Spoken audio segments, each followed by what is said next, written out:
자, 여러분 안녕하세요. 공단기 사회복지학개로 온 김유경입니다. 자, 어제 시험 보신 분들 정말 고생 많으셨습니다. 자, 여러분들 원하시던 그 좋은 결과 꼭 얻으시기를 바라고요. 자, 다시는 이 시험 문제를 보지 않으셔도 될 만큼 후련하고 깔끔한 점수를 받으신 분들은 아마 이 강의를 크게 신경을 쓰지 않으시겠지만 앞으로 시험을 보셔야 되는 분들 있잖아요. 자, 이분들한테는 지금 나온 이 문제를 제대로 이제 간파를 하는 것이 이 다음 시험 문제를 준비하는데 가장 중요한 시발점이 된다고 생각을 합니다. 자, 그래서 이미 여러분들이 답은 잘 아실 거예요. 그렇지만 혹시라도 내가 답을 이해하는 과정에서 조금이라도 놓치는 부분이 있었다면 그 부분을 채워서 완벽하게 이 문제들을 이해를 해보도록 하겠습니다. 자, 일단 세부적인 문제 해설에 들어가기에 앞서서요, 총평 한번 해보도록 할게요. 대부분 아마 이제 시험을 보신 분들 느끼셨을 거예요. 5과목 중에서 사회복지학 개론이 가장 난도가 높았다라고 이야기를 하지만 나머지 과목들이 워낙 쉽게 나왔기 때문에 상대적으로 얘가 난도가 높다고 얘기를 하는 거지, 사실 사회복지학 개론이 역대 사회복지학 개론 시험 문제하고 비교를 해봤을 땐 특별히 더 높다라고 얘기하기는 좀 힘들어요. 자, 그래서 보통 정도의 난도로 출제가 됐다라고 이야기를 할 수가 있습니다. 새롭게 출제된 영역의 문제가 딱 2문제가 있었어요. 시험 보신 분들은 머릿속에 바로 떠올릴 수 있을 겁니다. 뭐죠? 인권 그리고 장애인 활동 지원의 급여 유형을 물어보는 이 2개의 문제는 역대 기출에서 전혀 커버가 안 되는 새로운 출제 영역이었고요. 자, 그 다음에 정신건강 증진 시설 유형을 구분하는 문제가 가장 가까웠던 4월 8일 국가직 시험 문제에서 나왔거든요. 그리고 거기서 그 문제 어려웠어요 라는 호소들이 있었거든요. 자, 그런데 보통은 연이어 출제되는 그 다음번 시험 문제에서 직전에 나왔던 새로운 문제를 조금 더 확대해서 출제하는 그런 경향이 있다라고 제가 수업하면서 누누이 말씀을 드렸거든요. 자, 이번 지방직 시험에서는 국가직에서 거의 처음 언급이 됐던 이 정신건강증진시설의 새 유형을 조금 더 깊게 물어보는 문제가 나왔고요.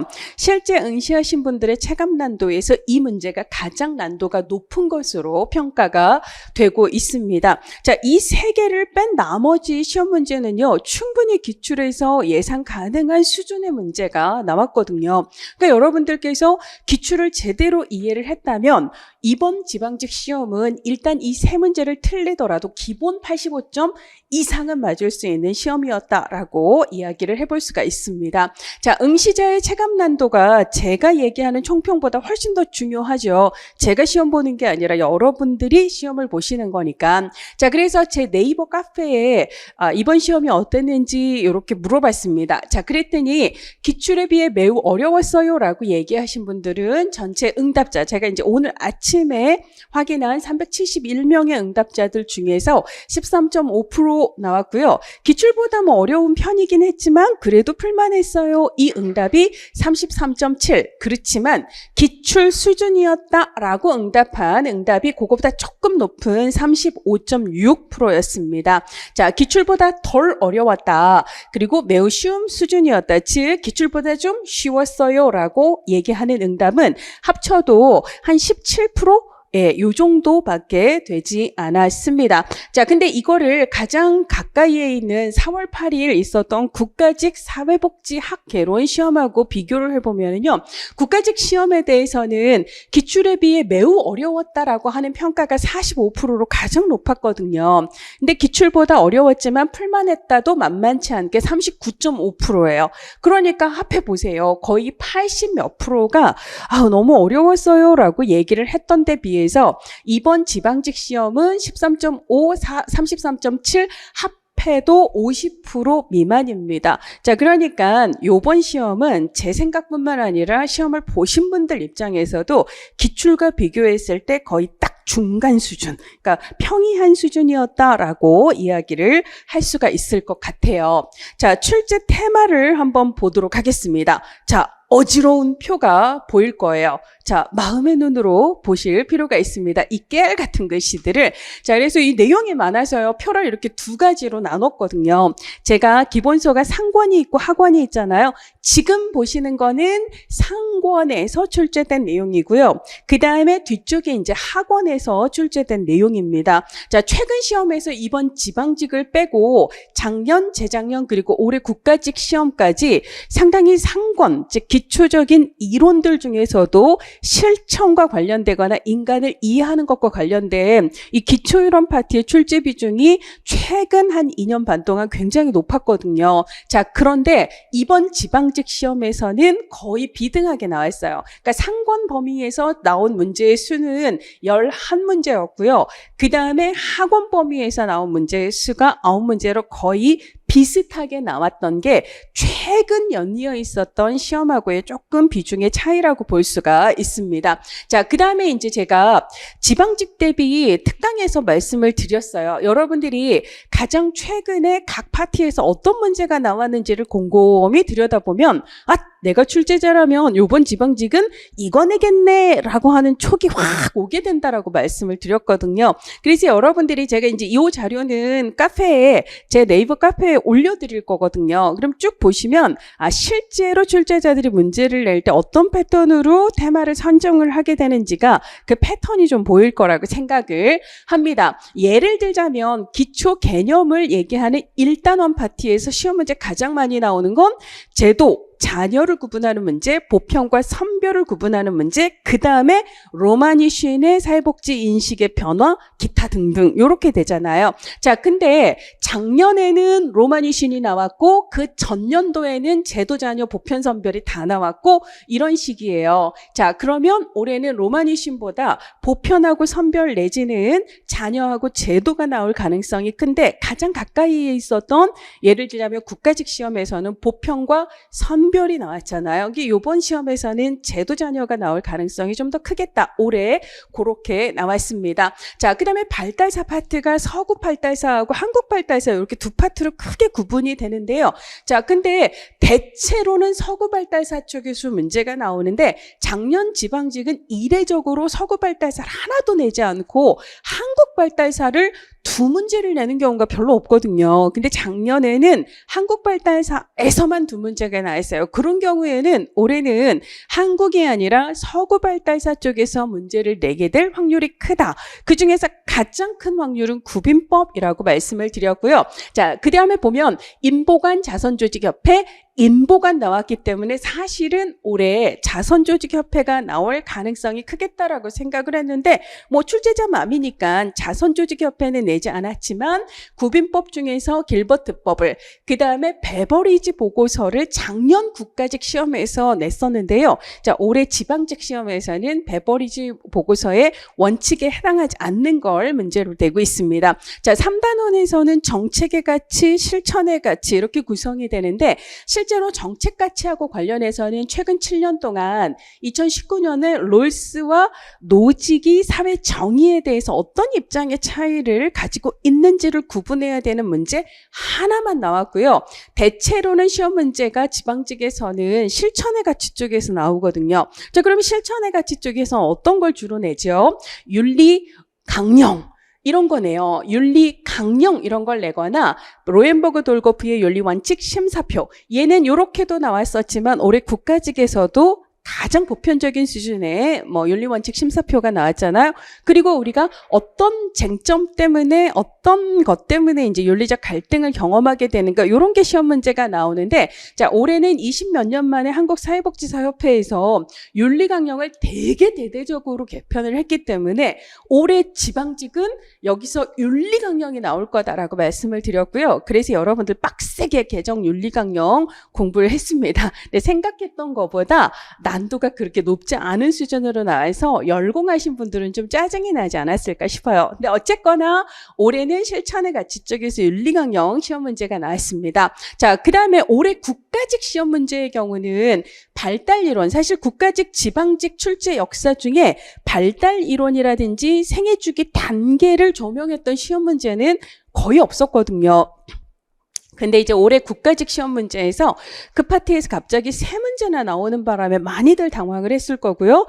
그래서 이전에 잘 안 나왔으니까 공부를 안 했다가 올해 국가직에서 된통 당하신 후에 지방직을 대비하면서 그 부분을 보완하려고 뒤늦게 애썼던 분들 되게 허무하셨을 것 같아요. 자, 이번에는 안 나왔습니다. 자, 그렇지만 써먹을 일이 있을 거예요. 그러니까 공부하신 것들 잊지 말고 잘 저장을 해둡시다. 자, 그 다음에 조사론 파트는 올해도 마찬가지예요. 매년 국가직이 조사론을 되게 난도를 높이는 경향으로 전체 시험 강도 중에서 조사론을 활용해서 시험 난도를 높이는 전략을 상대적으로 국가직이 많이 쓰는 편이에요. 근데 지방직은 국가직에 비해서는 조사론 파트의 시험 문제 난도 수준이 그렇게 높지는 않았습니다. 올해도 마찬가지예요. 자, 그래서 조사로는요, 지금 2021년도 빼고는 매해 지방직 시험에서 딱 한 문제만 나왔거든요. 그리고 얘가 사랑하는 영역은 주로 측정이에요. 자, 그래서 2019년에 측정, 그 다음에 2022년에 측정. 국가직에서는 표집도 되게 좋아하거든요. 조사 설계도 되게 좋아하는데 이 지방직 출제자로 오시는 분들은 표집 별로 안 좋아하시는 것 같아요. 조사 설계도 별로 안 좋아하시는 것 같고, 자, 일단은 측정 좋아하시고요. 그 다음에 질적조사가 나왔었는데 올해 다시 또 질적조사가 양적 조사하고 어떤 점에서 다른지를 물어보는 문제가 나왔습니다. 자, 이번에는 실천이에요. 자, 되게 멋있죠? 이게 많습니다. 자, 그래서 여러분들이 시험 공부를 하실 때 같은 시간에 공부를 했을 때 맞을 수 있는 문제수가 가장 많은 건 언제나 이 실천 파트라고 생각을 하세요. 그리고 시험이 앞으로 가면 갈수록 실제 내가 클라이언트를 만나서 그 사람과의 상호작용을 보다도 전문적으로 할 수 있는가를 강화하기 위해서 이 실천은 적어도 이 정도 수준은 계속 유지를 할 거라고 생각을 해요. 그래서 다른 영역, 예를 들어 발달이론이나 조사론 이런 거보다 혹은 역사 파트보다 실천은 공부하기는 수월한데 근데 득점할 확률은 훨씬 더 높은 거기 때문에 이 부분 확실하게 하셔야 되겠죠. 자, 여기서는요, 주로 많이 나오는 영역 중에서 예를 들자면 강점 관점을 물어본 마지막 문제가 2020년이었거든요. 그래서 이제 올해 제가 지방직 대비해서도 강점 관점이 나올 때가 됐다라고 말씀을 드렸습니다. 강점 관점은 올해 국가직, 지방직 모두에서 출제가 되었고요. 자, 그 다음에 이제 작년하고 조금 다른 게 작년 같은 경우는 실천론 파트에서는 사회복지사의 역할, 기록요령 이렇게 두 가지가 나왔는데 나머지 세 문제가 다 실천기술, 즉 가족이나 개인을 대상으로 하는 실천 모델이라든지 집단을 대상으로 하는 실천 모델 쪽에서 시험 문제가 나왔단 말이에요. 근데 올해는 실천기술, 즉 모델과 관련된 파트에서 시험 문제가 전혀 나오지 않고 오로지 다 실천론에 몰빵해서 시험 문제를 몇 문제를 냈냐면 총 6문제를 냈습니다. 자, 근데 역대 시험 문제에서 실천 파트에서 가장 비중이 높은 건 뭐예요? 뭘까요? 사례관리예요. 실천 파트에서 가장 출제 빈도가 높은 건 사실 이건 실천만이 아니라 전체 시험 역사에서도 거의 압도적인 출제 비중을 보이는 게 이게 사례관리인데 이 사례관리가 2020년 마지막으로 작년, 재작년에 안 나왔거든요. 그러면 올해는 필히 나올 거다라고 말씀을 드렸는데 자, 한풀이 하듯이 사례관리 문제를 2문제나 냈습니다. 자, 그 다음에 면접 기법 문제가 2020년에 나왔었는데요. 자, 2년 또 쉬다가 올해 면접 기법 문제 나왔고요. 자, 그 다음에 실천 파트에서 인권 문제가 올해 처음으로 등장을 했습니다. 자, 이 인권 문제는요, 사회복지사 1급 자격시험의 가장 최근인 2021년, 2022년에 연달아서 실천 파트에서 실천의 윤리하고 연결을 해서 인권 문제가 연달아 나왔었거든요. 그래서 우리가 이제 윤리 강령을 개정을 하면서도 거기에 인권을 보호한다라는 얘기가 나왔었고 사람들의 문화적인 다양성을 최대한 존중한다. 이런 것들이 계속 강조가 되고 있어서요. 그런 흐름에서 다양성의 존중, 인권의 존중, 인권의 보호 이런 차원에서 1급과 공무원 시험에서 인권 파트를 조금 더 강조를 하려고 하는 그런 경향을 느낄 수가 있습니다. 자, 그 다음에 특이한 것은 지역 지역복지 있잖아요. 작년에는 지역에서 2문제 나왔고요. 작년에 나왔던 이 2문제는 난도 상위, 이게 그 5에 다 들었거든요. 둘 다 난도가 높다고 응답을 했었는데, 올해는 지역사회복지, 그 다음에 사회복지 행정 둘 다 시험 문제가 안 나왔어요. 자, 지방직뿐만 아니라 이건 국가직도 마찬가지입니다. 그래서 올해는 국가직, 지방직 모두에서 지역복지 한 문제도 안 나왔고 행정이 한 문제도 안 나왔다. 그러면 내년에는 나올 가능성이 좀 크겠다라고 생각을 해볼 수가 있을 것 같아요. 자, 이번에는 정책 파트로 넘어가시면 정책의 기본 이론들이 있죠. 여러분들이 이제 제 기본서로 공부를 하셨던 분들은 기본서 학원의 1, 2, 3, 4장까지가 기본 이론 파트거든요. 자, 이 기초 이론 파트가 보세요. 2021년까지는 이렇게나 많이 나왔거든요. 엄청 많이 나왔었는데, 그래서 2021년만 하더라도 이 기초 이론, 정책의 이론 파트에서 6문제나 나왔는데, 작년하고 올해 지방직, 국가직 탈탈 털어서 이 정책 이론에서 나온 모든 문제의 수가 4문제밖에 되지 않습니다. 이제 예를 들어 작년 국가직에서는 아예 정책 이론 문제 안 나왔어요. 그리고 올해 국가직 시험 문제에서는 2문제가 나오긴 했지만 완전 생뚱맞은 문제, 즉 사회 문제의 특성하고요, 페미니즘 분파에 대한 문제가 나왔었거든요. 이거는 사실 우리가 기출로 접근을 해도 맞추기가 조금 어려웠을 문제 형태라고 생각을 합니다. 자, 그 다음에 이제 올해 지방직에서, 그러니까 올해와 작년 지방직 보시면은요, 작년에는 조지와 윌딩의 인연 문제 하나 나왔죠? 그 다음에 올해는 바우처의 성격을 물어보는 문제, 딸랑 한 문제 나왔습니다. 그래서 실천 이론 파트는 여전히 강세임에 비해서 정책 이론 파트는 최근 적어도 2년 동안은 굉장히 확 비중이 줄었다라는 걸 볼 수가 있고요. 자, 그 대신에 이론적인 정책이 아니라 실제 우리나라의 제도와 정책 있잖아요. 자, 이 파트의 문제가, 자, 기본 법령, 즉 사회보장 기본법에 대한 문제, 그 다음에 공공부조와 사회보험에 속하는, 올해 같은 경우는 공공부조에서 의료급여 문제가 나왔고요. 그 다음에 사회보험에서는 노인장기 요양보험이 나왔고요. 나머지 사회보장 제도를 아예 종합문제로 1번의 아동수당, 2번의 기초연금, 3번의 공공부조, 4번의 장애인연금 다 때려 넣은 종합 문제를 냈는데요. 최근 출제자들이 좋아하는 게 이 사회보장 혹은 소득보장에 대한 종합 문제예요. 그래서 경년으로 2018년도, 2021년도, 그 다음에 2023년도에 이 종합 문제 방식의 출제 문제들이 나오고 있는 경향을 볼 수가 있습니다. 특히 사회보험보다는 공공부조 쪽 출제 비중이 조금 더 높은 편이에요. 사회보험 파트에서는 올해 나왔던 노인장기 요양 쪽이 압도적으로 출제 비중을 보이고요. 공공부조는 우리 가장 대표적인 국기법이 가장 출제 비중이 높아요. 그러면 그 나머지로 출제 비중이 높은 건 기초연금하고 장애인연금, 조금 더 높은 건 장애인연금이거든요. 작년에는 기초연금이 나왔고 재작년에는 장애인연금이 나왔고 올해 시험 문제에선 종합문제에 기초연금과 장애인연금을 몽땅 다 때려 넣었어요. 그럼 남는 게 뭐죠?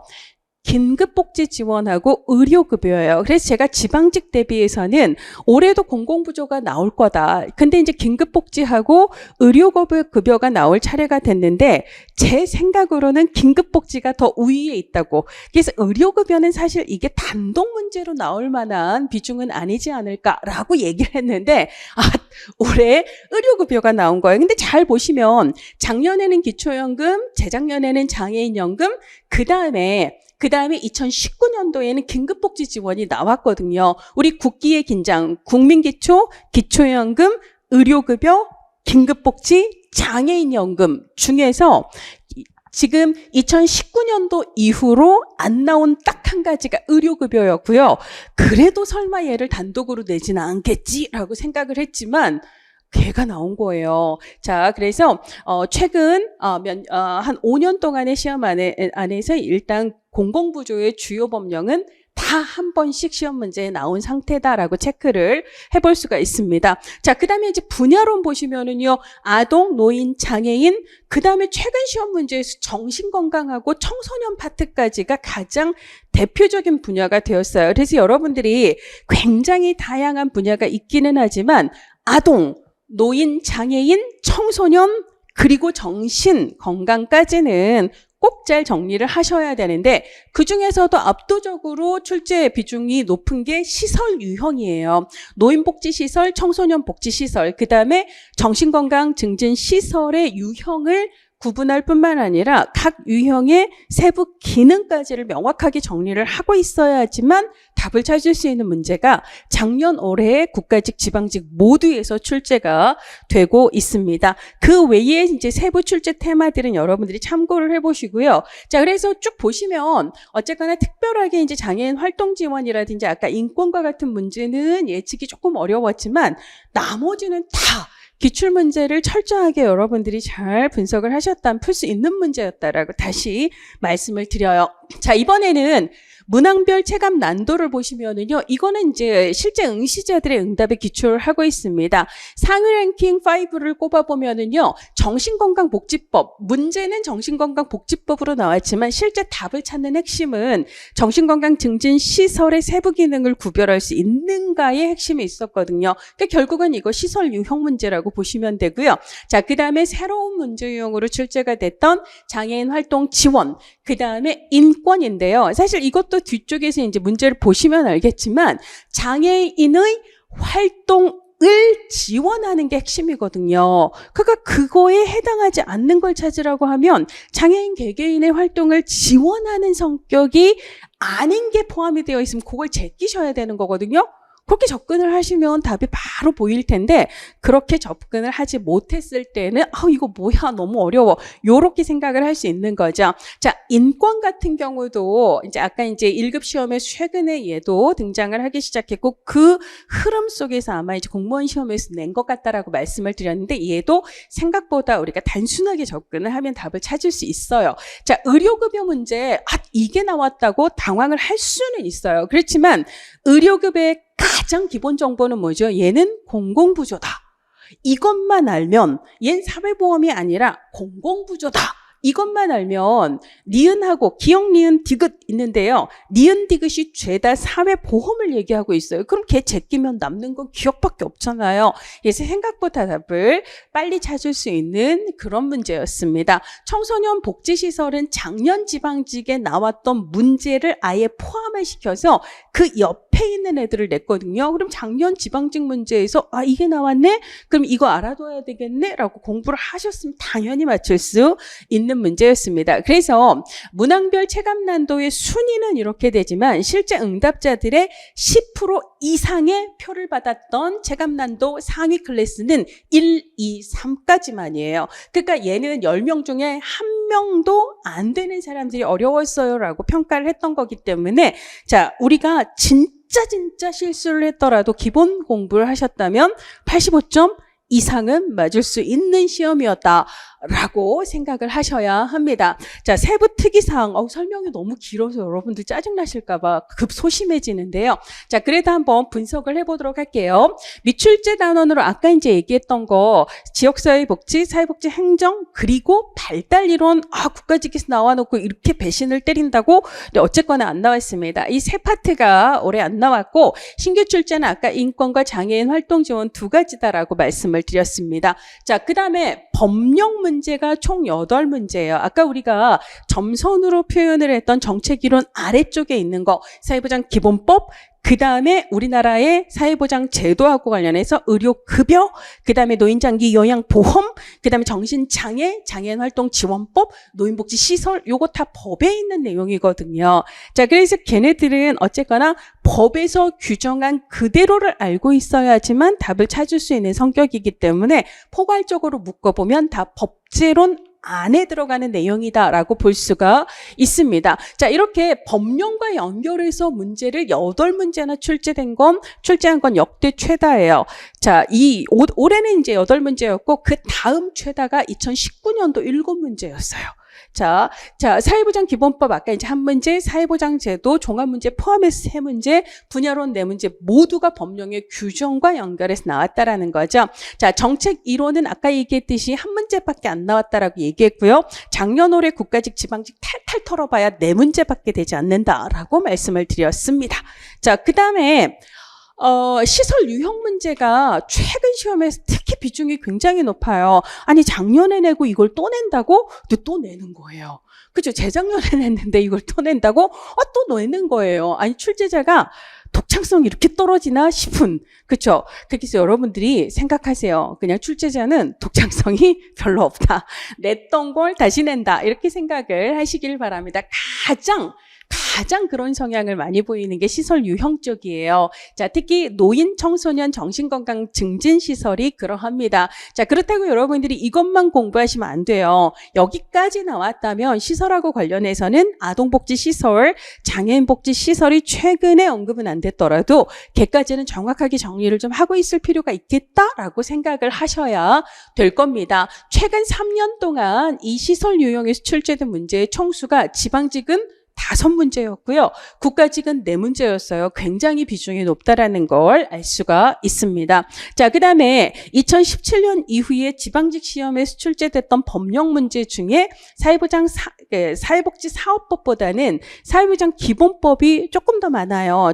최근 7년 동안 얘가 3문제가 출제가 되었는데 이 3문제 출제에 공통점이 있습니다. 다른 거하고 다르게 얘는 나올 때마다 괄호에 들어갈 말을 찾아라. 이런 문제가 나왔어요. 올해는 국가 혹은 국가와 지방자치단체 둘 중에 뭐가 들어가야 되는지를 고르는 그런 문제가 나왔습니다.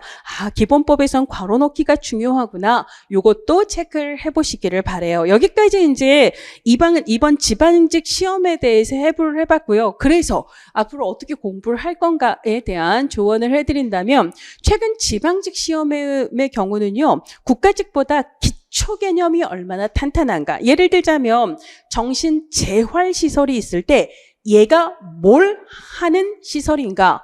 작년 같은 경우는 청소년 치료 재활센터가 뭘 하는 기관인가. 이런 것들을 정확하게 알고 있는지, 국기법의 이 용어가 무엇을 말하는가 이런 거 있잖아요. 그러니까 상대적으로 국가직에 비해서 지방직 시험은 가장 기본적인 개념의 의미를 정확하게 구분하고 있는지를 물어보는 그런 문제들이 많아요. 그래서 사실은 기초이론만 탄탄하면 이거 되게 쉽다라고 느끼겠지만 기본 개념 자체가 흔들흔들 하신 분들은 그런 문제가 나왔을 때 오히려 상대적으로 되게 어렵다라고 생각을 하시거든요. 자, 그래서 기본 개념을 확인하는 다수의 문제에 그렇지 않은 한두 개의 신규 문제를 깔고 가는 형태고 올해 지방직도 마찬가지예요. 그러니까 얘는 다 맞아야 되는 거고요.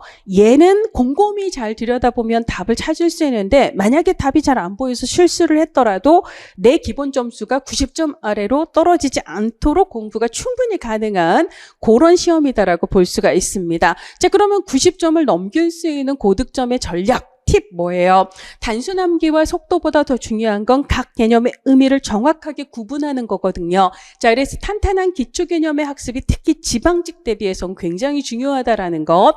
자, 그 다음에 아까 이제 기초 개념만 탄탄하면 맞출 수 있는 문제가 기본 90점 깔고 가요. 2문제를 내가 실수로 틀리더라도 적어도 90점은 맞출 수 있는 문제거든요. 그러니까 고득점 전략에서 중요한 거는 몰라도 되는 혹은 틀려라 하고 작정하고 내는 문제를 어떻게 맞추지 이게 아니에요. 그거는 조금 있다가 이제 기초 개념이 탄탄하고 난 다음에 이제 고민을 하실 문제고 더 중요한 건 아는데 틀리는 문제가 없어야 돼요. 그러니까 맞춰야 되는 문제를 무조건 맞추는 전략이 중요하다라는 걸 말씀을 드립니다. 그래서 이게 중요하다라는 걸 말씀을 드리는 거고요.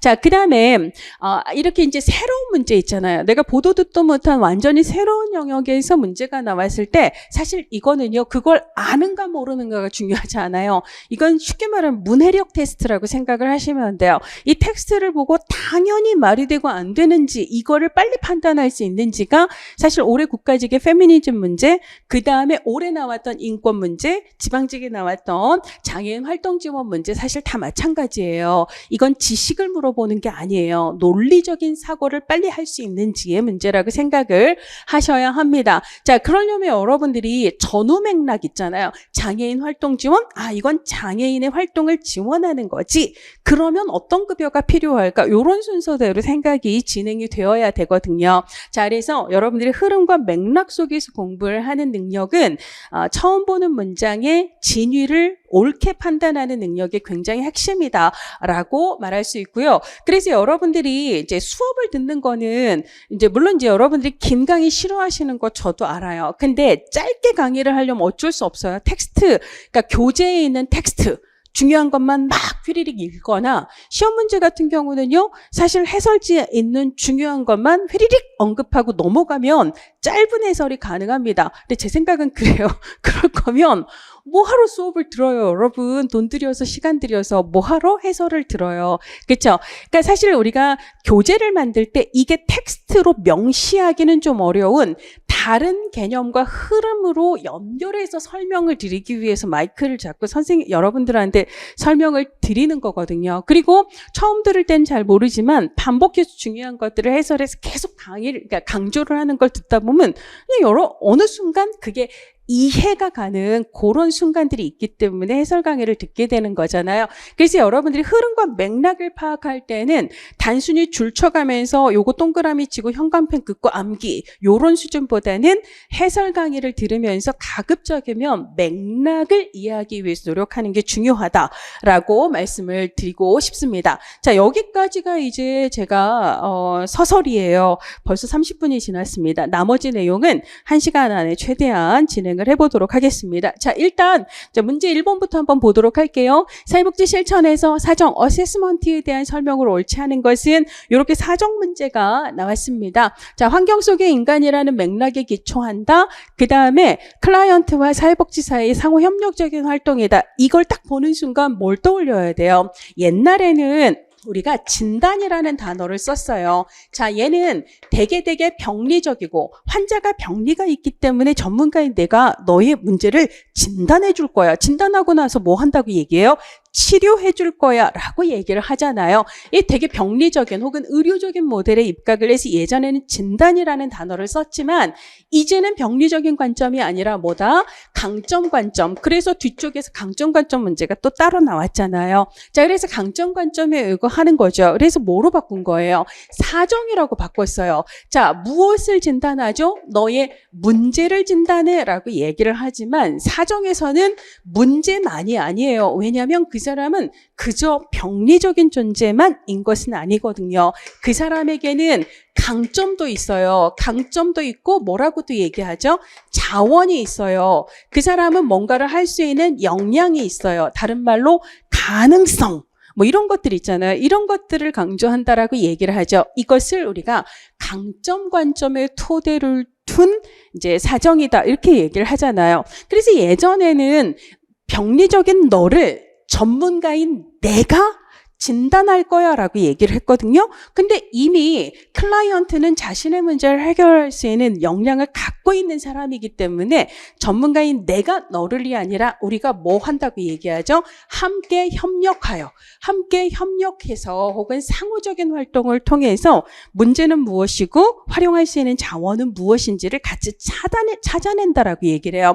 그래서 진단을 하면 여기는 그 다음에 치료를 한다라고 얘기를 하지만 얘는 뭐라고 얘기를 하죠? 세라피가 아니라 헬핑 프로세스라고 해서 원조를 한다라고 이제 용어를 바꾸게 되잖아요. 자, 여기까지는 강점 관점을 토대로 이해할 수 있는 사정의 특징입니다. 자, 근데 사정이라는 게 강점 관점에만 토대를 두는 게 아니라 또 다른 관점 뭐죠? 생태 체계적인 관점에도 토대를 두잖아요. 자, 이전의 진단은 오로지 클라이언트 의 문제에만 초점을 두었지만 클라이언트 안에 있는 문제에만 초점을 두었지만 그 사람은 언제나 자신을 둘러싼 환경 속에서 존재를 하죠. 이것을 우리가 환경 속의 인간 관점이라고 얘기하고 이런 관점을 생태 체계 관점이라고 얘기를 하잖아요. 그러니까 그 사람의 문제뿐만 아니라 그 사람 주변 환경의 문제도 그 사람이 가지고 있는 그 사람 내적인 자원뿐만 아니라 그 사람의 환경 속에 있는 자원도 함께 찾아본다.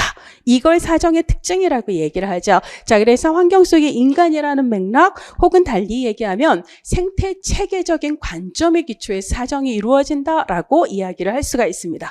이걸 통해서 클라이언트가 무엇을 원하는지 그 사람의 문제는 무엇인지를 조금 더 전문적으로 이해를 하는 과정이라고 볼 수가 있습니다. 자, 근데 2번을 보면 개입의 성과를 확인한다라고 얘기를 했잖아요. 그 성과를 확인하는 단계는 뭐예요? 자, 얘는 실천에서 평가 단계에서 성과가 어느 정도인지를 확인을 하죠. 실천의 단계는 접수 단계, 그 다음에 자료를 수집해서 이 자료, 클라이언트의 문제나 환경이나 혹은 강점 등에 대한 자료를 수집을 해서 이걸 가지고 뭘 하는 거죠? 사정을 하는 단계, 그 다음에 얘를 기초해서 개입 계획을 세우는 단계, 그리고 개입을 한 다음에 그 개입의 성과를 평가하고 그리고 종결하는 단계로 이루어지잖아요. 개입의 성과를 평가 혹은 확인하는 거니까 자, 얘는 사정하고는 관계가 없어요. 사정은 그 앞에서 이루어지는 거고 개입하고 난 다음에 이루어지는 게 평가라서요. 자, 2번은 틀립니다. 단계 자체가 틀리는 거죠. 자, 그래서 2번 틀렸고, 자, 이번에는요. 예. 자, 2번 보도록 할게요. 양적 조사 방법과 비교할 때 질적 조사 방법의 특징으로 옳지 않은 것은, 자, 일단 여러분들이 양적이다, 질적이다 나오면 일단 암기한 거 생각하셔야 되죠? 귀, 해, 질, 연, 실, 양, 요거 떠올리라고 얘기했어요. 양적 조사는 연역법에 기초하지만 질적 조사는 귀납법에 기초한다. 자, 그래서 질적 조사는 귀납법에 기초하는 거 맞거든요. 자, 그 다음에 그 외에도 양적 조사는 되게 객관적인 거, 이거를 달리 얘기하면 개인의 주관이나 가치를 개입시키지 않는 가치 중립적인 연구를 강조하지만 여기서는 그러니까 그 조사 대상자 혹은 조사자 둘 양자의 주관, 그러니까 어떻게 행동에 대해서 내가 주관적인 어떤 의미를 부여를 하고 그걸 때 내가 어떻게 주관적으로 해석하는가, 이런 게 되게 다 의미 있는 자료라고 생각을 하죠. 그래서 주관적인 자료를 상당히 의미 있게 간주를 하게 됩니다. 그래서 질적 조사는 객관성이 아니라 주관성을 강조를 해요. 자, 그 다음에 얘의 목적은 뭐죠? 현상의 일반적인 법칙 혹은 규칙을 발견하는 데 목적이 있어요. 자, 이걸 달리 얘기하면 보편적인 다수의 현상이 일반화할 수 있는 규칙을 찾으려고 하기 때문에 기본으로 얘는 다수의 표본을 조사를 하게 됩니다. 이걸 달리 얘기하면 표본의 크기가 크다라고 얘기를 하죠. 표본의 크기가 크면 조사 설계에 뭐가 커진다? 외적 타당도가 커져요. 이 외적 타당도를 일반화 가능성이라고 얘기를 하잖아요. 자, 그래서 기본적으로 양적 조사는 다수의 사례를 조사를 해서 다수에게 일반화할 수 있는 법칙을 찾으려 하기 때문에 질적 조사에 비해서 일반화가 강해요. 가능성이 강하지만 질적 조사는 다수 사례에게 적용 가능한 법칙을 찾는 데 목적이 있지 않고 질적 조사는 어디에 목적이 있어요? 소수의 사례라고 하더라도 보다 더 깊이 있게, 즉 심층적으로 이해하는 것에 초점을 두기 때문에 다수의 사례가 아니라 소수의 사례를 연구를 하게 됩니다. 자, 표본의 크기가 작으면, 즉 사례수가 작으면 다수의 사례에 대한 일반화 가능성은 한계가 있을 수밖에 없어요. 자, 그래서 3번도 질적 조사의 특징에 해당합니다. 자, 양적 조사에서는요, 표준화된 절차를 엄격하게 지킬 것을 권고를 해요. 이걸 우리가 달리 얘기하면 연구 절차의 경직성, 그러니까 규칙, 그러니까 표준화된 절차를 그대로 따라야 된다라는 거죠. 표집은 이렇게 해야 되고, 측정은 이렇게 해야 되고, 조사 설계는 이렇게 해야 되고, 이런 게 정해져 있지만 상대적으로 질적 조사는 유연하다라고 얘기를 해요. 그래서 조사 대상 중간에 바꿀 수 있다 없다?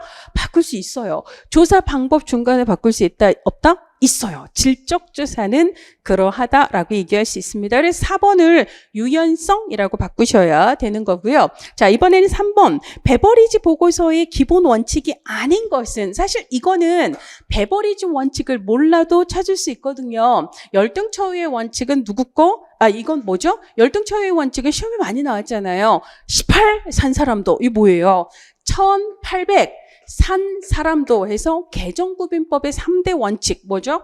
정국, 균일, 처우의 원칙, 열등, 처우의 원칙, 작업장, 수용의 원칙, 이 세 가지가 개정구빈법의 3대 원칙이었으므로 여기에 끼어있으면 얘가 틀려요. 그래서 베버리지의 6대 원칙을 모르더라도 이건 개정급인법 거다 하고 찾아내셔야 되는 거죠. 자, 그러면 나온 김에 베버리지의 6대 원칙 여기서 또 암기 가셔야 되죠. 제가 어떻게 외우라고 했죠? 적정, 행정, 분포. 적정행정 분포예요. 자, 일단 정의 2번 나오죠. 얘가 가장 기출문제에서 빈도가 높았어요. 자, 우리가 이제 기본으로 사회보험은 미리미리 보험료를 냈다가 사회적 위험이 닥쳤을 때 급여를 받는 거잖아요. 그럼 낼 때는 정액, 기업, 보험료를 누구나 소득과 관계없이 똑같은 액수의 보험료를 낸다라는 거죠. 누구나 똑같은 금액을 내고 받을 때도 똑같은 이거 급여를 받는 거기 때문에 정액기여와 정액급여의 원칙. 그래서 오답으로 가장 많이 나오는 게 소득에 따라 차등적으로 낸다 받는다. 이런 게 가장 대표적인 오답이잖아요. 자, 나머지는 뭐예요? 급여가 적절해야 돼요. 그죠? 무엇을 채우기에 수급자의 욕구를 채우기에 급여 수준이 적절해야 한다. 자, 그 다음에 얘도 갑시다. 포괄해야 돼요. 무엇을 포괄해야 되죠?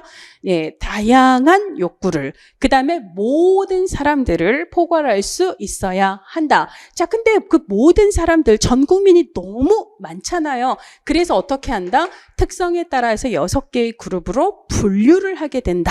자, 그리고 그걸 관리할 때는 어떻게 한다? 행정 관리를 단일화한다. 혹은 통합한다. 행정 통합의 원칙이에요. 왜냐하면 이전에 독일 같은 경우는 보험자가 다수의 조합들이 보험자가 있고 사람들마다 각자가 속한 혹은 가입되어 있는 보험자가 서로 다른 구조였거든. 이게 이제 독일 방식의 조합주의 방식인 거고 영국이 그래도 자존심이 있어서 기본으로 독일보다 조금 더 늦게 그 사회보험을 도입을 하기는 했지만 난 니네들이랑 좀 달라. 니네들은 보험자가 되게 여럿이지 가입자가 속한 보험자가 서로 다르지. 우리는 전 국민이 통합된 하나의 공단, 우리식으로 얘기하면 공단에 다 가입이 되는 구조로 갈 거야. 이것을 행정의 통합이라고도 표현을 하지만 행정의 단일화라고도 표현을 하거든요. 급여는 충분해야 돼요. 이것은 적절성의 원칙입니다. 정액기여, 정액급여의 원칙이 있고요.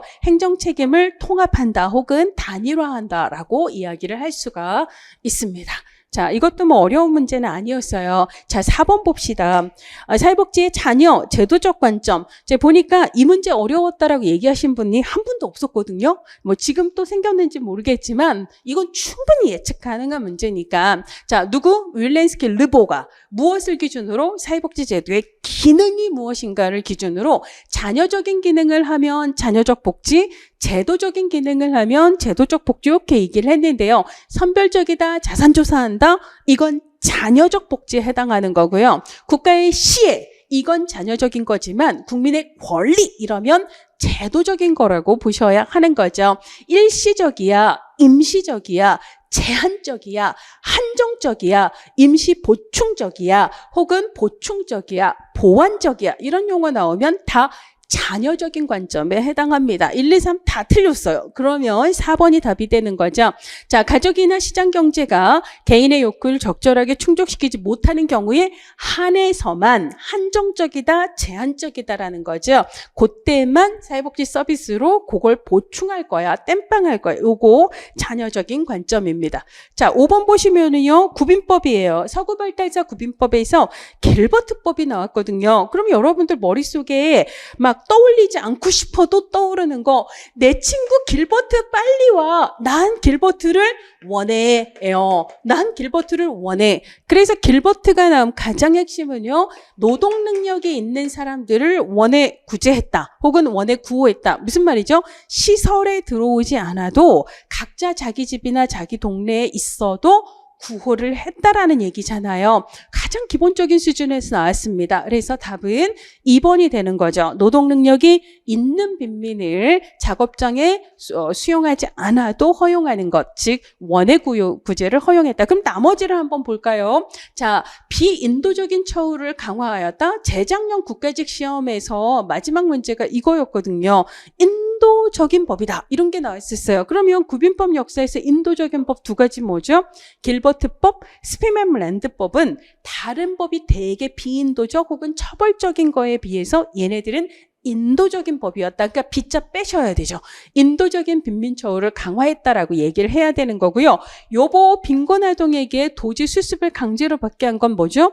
엘리자베스 구빈법입니다. 그래서 성인 빈민인 경우에는 노동 능력이 있으면 작업장이나 교정원에 쳐넣고, 노동 능력이 없는 성인 빈민들은 자선원이나 구빈원에 쳐넣고, 그 다음에 빈곤한 아동들의 경우는 강제로 도제로 보내버렸다. 엘리자베스 구빈법 몇 년? 1601년이죠.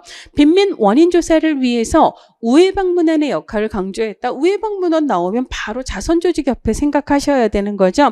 자, 일단 자선조직협회 빈민이 구제 신청을 합니다. 도와주세요. 그러면 그냥 막 도우는 게 아니에요. 누가 가서 우회방문원이 가서 구제 신청을 한 그 빈곤 가정을 가는 거예요. 그래서 이런저런 조사를 하는 거예요. 근데 얘네가 너무 나태하고 게으르고 노동 능력이 있는데도 불구하고 맨날 술만 먹고 막 일도 안 하고 그러면 어떻게 생각하는 거예요? 아, 이놈들은 구제할 가치가 없어. 그럼 구제를 한다 안 한다? 구제하지 않아요. 자, 그래서 기본으로 얘네들의 자산조사도 하지만 얘네들이 빈곤한 이유에 대해서도 같이 파악을 하는 거예요. 그래서 그걸 종합적으로 판단을 해서 구제 가치가 있고 없고를 따져서 있는 빈민의 한정에서만 도와주는 역할을 했습니다. 그러니까 4번은 자선조직협회에 대해서 맞는 표현이라고 볼 수가 있습니다. 자, 이번에는 6번 볼게요. 노인복지법상 노인복지시설 에 대한 설명으로 옳지 않은 것은, 자, 요 문제를 올해도 틀리신 분들은 진짜 가슴에 손을 얹고 난 왜 이럴까? 난 왜 이럴까? 이거 복창하셔야 돼요. 그렇죠? 노인복지시설은 정말 많이 나왔기 때문에 완벽하게 준비하셔야 되는 거죠. 방문 요양, 왜 방문을 해요? 나는 집에 있고 그분들이 오시는 거거든요. 내가 집에 있는 걸 뭐라고 부르죠? 제가라고 얘기를 하잖아요. 자, 그래서 노인 여가복지시설이 아니라 제가 노인복지시설이라고 이야기를 하셔야 합니다. 자, 그러면 노인복지시설은 많이 나왔으니까 저 문제를 보자마자 여러분들 암기 팁 하나만 또 떠올려 볼게요. 노인복지시설의 유형. 그러면 바로 뭐가 나와야 되죠? 기도를 하는 거죠. 좋은 배우자를 달라고. 뭐죠? 제일의 여보, 주심. 제일의 여보 주심 좋겠어요 라고 기도를 하시는 거예요. 자, 그래서 제가 그 다음에 일자리 전담기관, 의료복지시설, 여가복지시설, 노인보호 전문기관, 그 다음에 주거복지시설, 그 다음에 노인 쉼터가 있잖아요. 자, 이 중에서 의료, 주거 쉼터만 생활시설이고 나머지는 자기 집에서 있는 이용시설이다라고 얘기를 했습니다. 이 중에서 제가는 나는 집에 있는데 그분이 와서 도와주거나 혹은 나는 집에서 살면서 낮 동안만 주간보호, 밤 동안만 야간보호, 며칠 동안만 이걸 단기보호라고 얘기를 하죠. 이런 걸 다 싸잡아서 제가 노인복지시설이라고 이야기를 하잖아요. 자, 그러면 여가복지시설은 뭐예요? 이건 이렇게 외우라고 했어요. 여자 경찰이 교복을 입고 있는 모습을 상상을 하세요. 그래서 여가복지시설은 경로당, 노인교실, 복지관 이렇게 있는 거죠. 그래서 1번이 틀렸습니다. 자, 나머지는 뭐 자주 나오는 거라 제가 따로 설명하지 않아도 알 것 같고요. 4번. 2번하고 3번은 뭐 자주 나오는 거라 그냥 패스해도 상관없을 것 같고요. 자, 이게 이제 처음 나왔는데 노인 보호 전문기관. 아까 제1의 여보 주심에서 그 이게 노인 보호 전문기관이잖아요. 자, 그런데 장애인 권익공호하고 그다음에 이제 노인 그 보호 전문기관은 아직 중앙, 지역 이게 구분이 된다라고 수업에서 말씀을 드렸습니다. 원래는 아동 쪽도 마찬가지예요. 우리가 이제 장애인 아까 노인 보호, 그다음에 아동 보호, 그다음에 장애인은 권익 옹호라고 얘기를 하잖아요. 무엇으로부터예요? 학대로부터거든요. 그래서 이제 아동 학대, 노인 학대, 장애인 학대하고 관련된 일을 하는 기관을 그렇게 부르게 되는데 2020년 10월부터 아동 쪽의 경우에 2020년 10월이 아니죠. 2019년도부터 아동권리보장원이 생기면서 아동 같은 경우는 중앙기구들을 다 아동권리보장원에서 흡수를 해버렸기 때문에 아동 같은 경우는 중앙아동보호기관, 지역아동보호기관 이런 식의 구분이 없어졌다라고 얘기했어요. 그런데 장애인과 노인 쪽은 그런 방식으로 중앙기구를 흡수한 큰 규모의 공공기관이 형성이 된 게 아니기 때문에 얘네들은 여전히 중앙노인보호전문기관, 지역노인보호전문기관, 중앙장애인권익옹호기관, 그 다음에 지역 장애인 권익옹호기관 이렇게 나눠진다라고 말씀을 드렸습니다.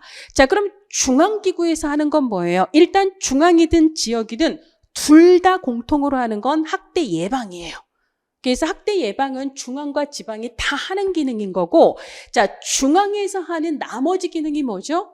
지역 간 연계예요. 여러 지역의 아동 학대를, 장애인 학대를 혹은 노인 학대를 연계하는 시스템을 구축을 하는 건데, 옛날에 중앙아동보호전문기관에서 했던 이 역할을 현재 아동 쪽은 아동권리보장원에서 담당을 하는 거고, 이쪽 노인이나 장애인 쪽의 전체적인 연계 시스템의 구축은 중앙기관에서 한다라고 보시면 되겠습니다. 자, 그러면 나머지 지역 있잖아요. 지역 노인보호전문기관, 지역 장애인 권익옹호기관에서 하는 나머지 예방교육을 뺀 나머지는 뭐예요?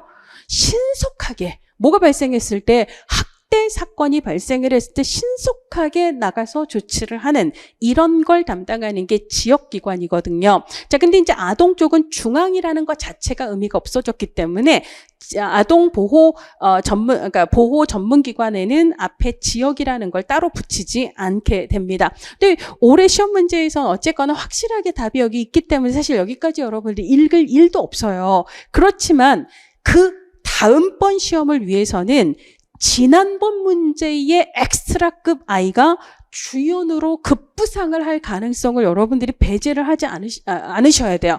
자, 그래서 지금 이제 뭐 이번 지방직 시험 문제에서야 이거 안 읽어도 상관없지만 시험이 끝나고 그 다음번 시험을 준비하시는 분들은요, 나머지 선지에 대해서도 조금 더 꼼꼼하게 보실 필요가 있습니다. 그래서 제가 지금 이렇게 말이 많아요. 자, 지역 노인보호 전문기관은 아동 학대 예방을 위하여 일반인을 대상으로 한 노인 학대 예방 교육을 담당할까요? 담당하는 거예요. 그럼 여러분들은 또 공부를 하실 때 이럴 수 있습니다. 여기에 만약에 중앙이 오면 틀려. 아니에요. 중앙이 와도 맞아요. 아까 얘기했잖아요. 중앙과 지역기관의 공통 기능은 예방이에요. 그래서 그러니까 장애인 학대를 예방하고 노인 학대를 예방하는 요 예방 기능은 중앙에서도 지역에서도 둘 다 담당하기 때문에 여기서 지역이라고 했으니까 중앙은 틀렸을까? 이런 식으로 생각하시면 안 된다라는 걸 체크를 해주시길 바랍니다.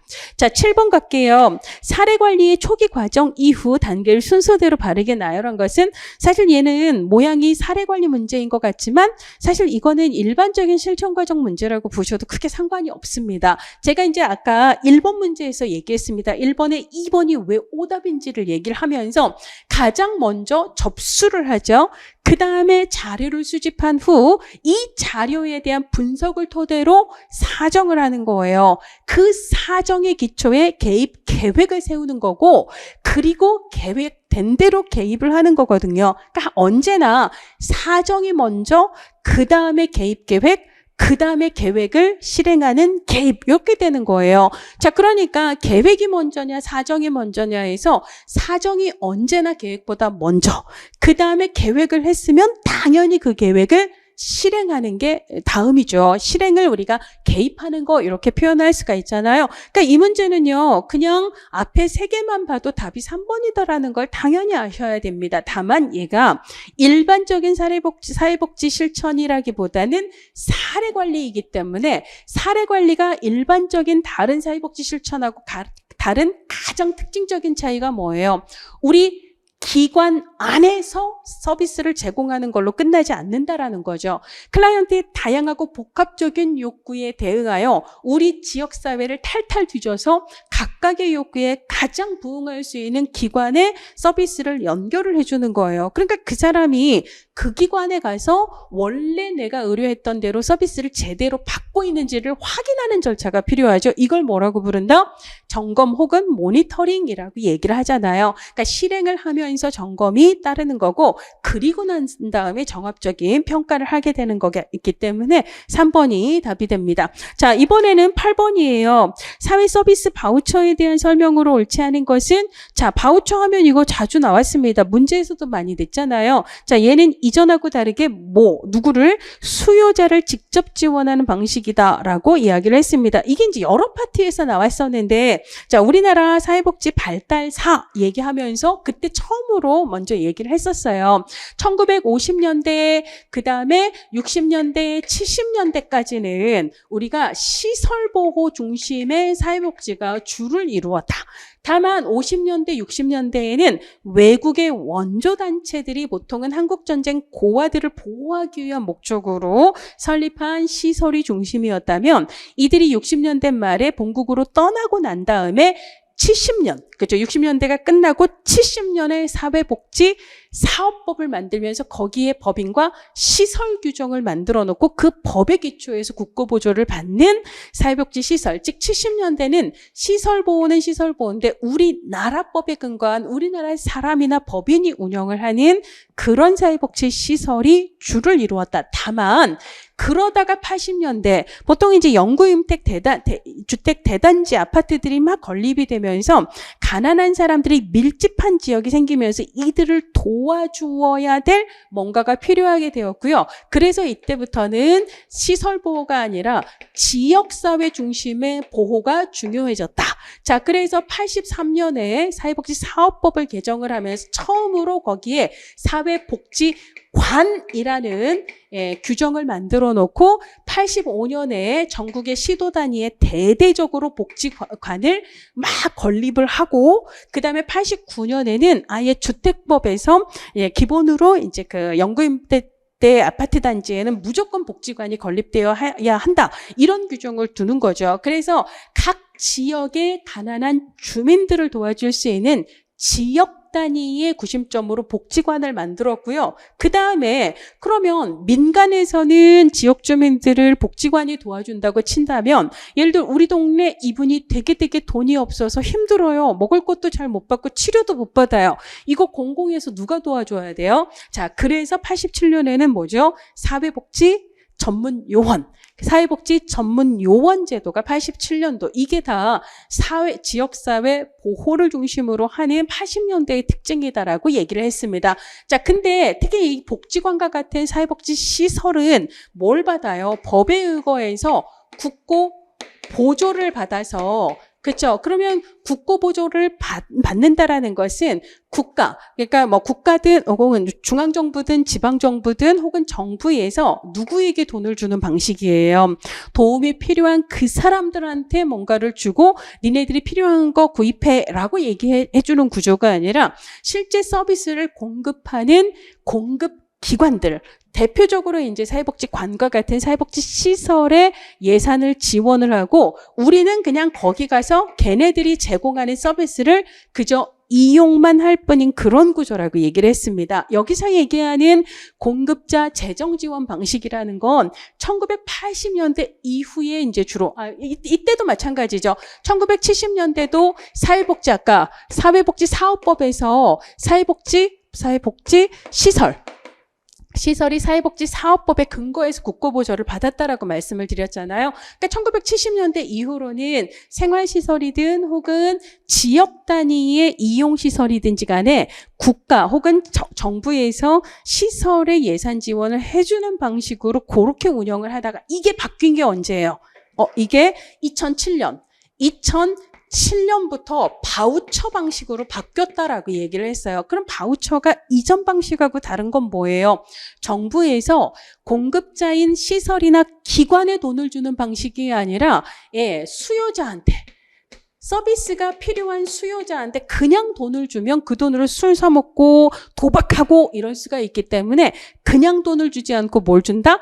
바우처, 카드를 주는 거죠. 그때부터 아예 전자바우처 방식으로 카드 긁는 시스템으로 갔단 말이죠. 자, 그래서 수요자에게 카드에 일정 금액을 주고 그걸로 일정 범위 내에서 용도에 맞는 서비스를 선택할 수 있도록 하는 그런 구조로 바뀌었다라는 거죠. 자, 그래서 수요자 재정 지원 방식으로 바뀌었다. 자, 그러면 이제부터는 공급자는요, 돈을 정부에서 직접 받는 구조가 아니에요.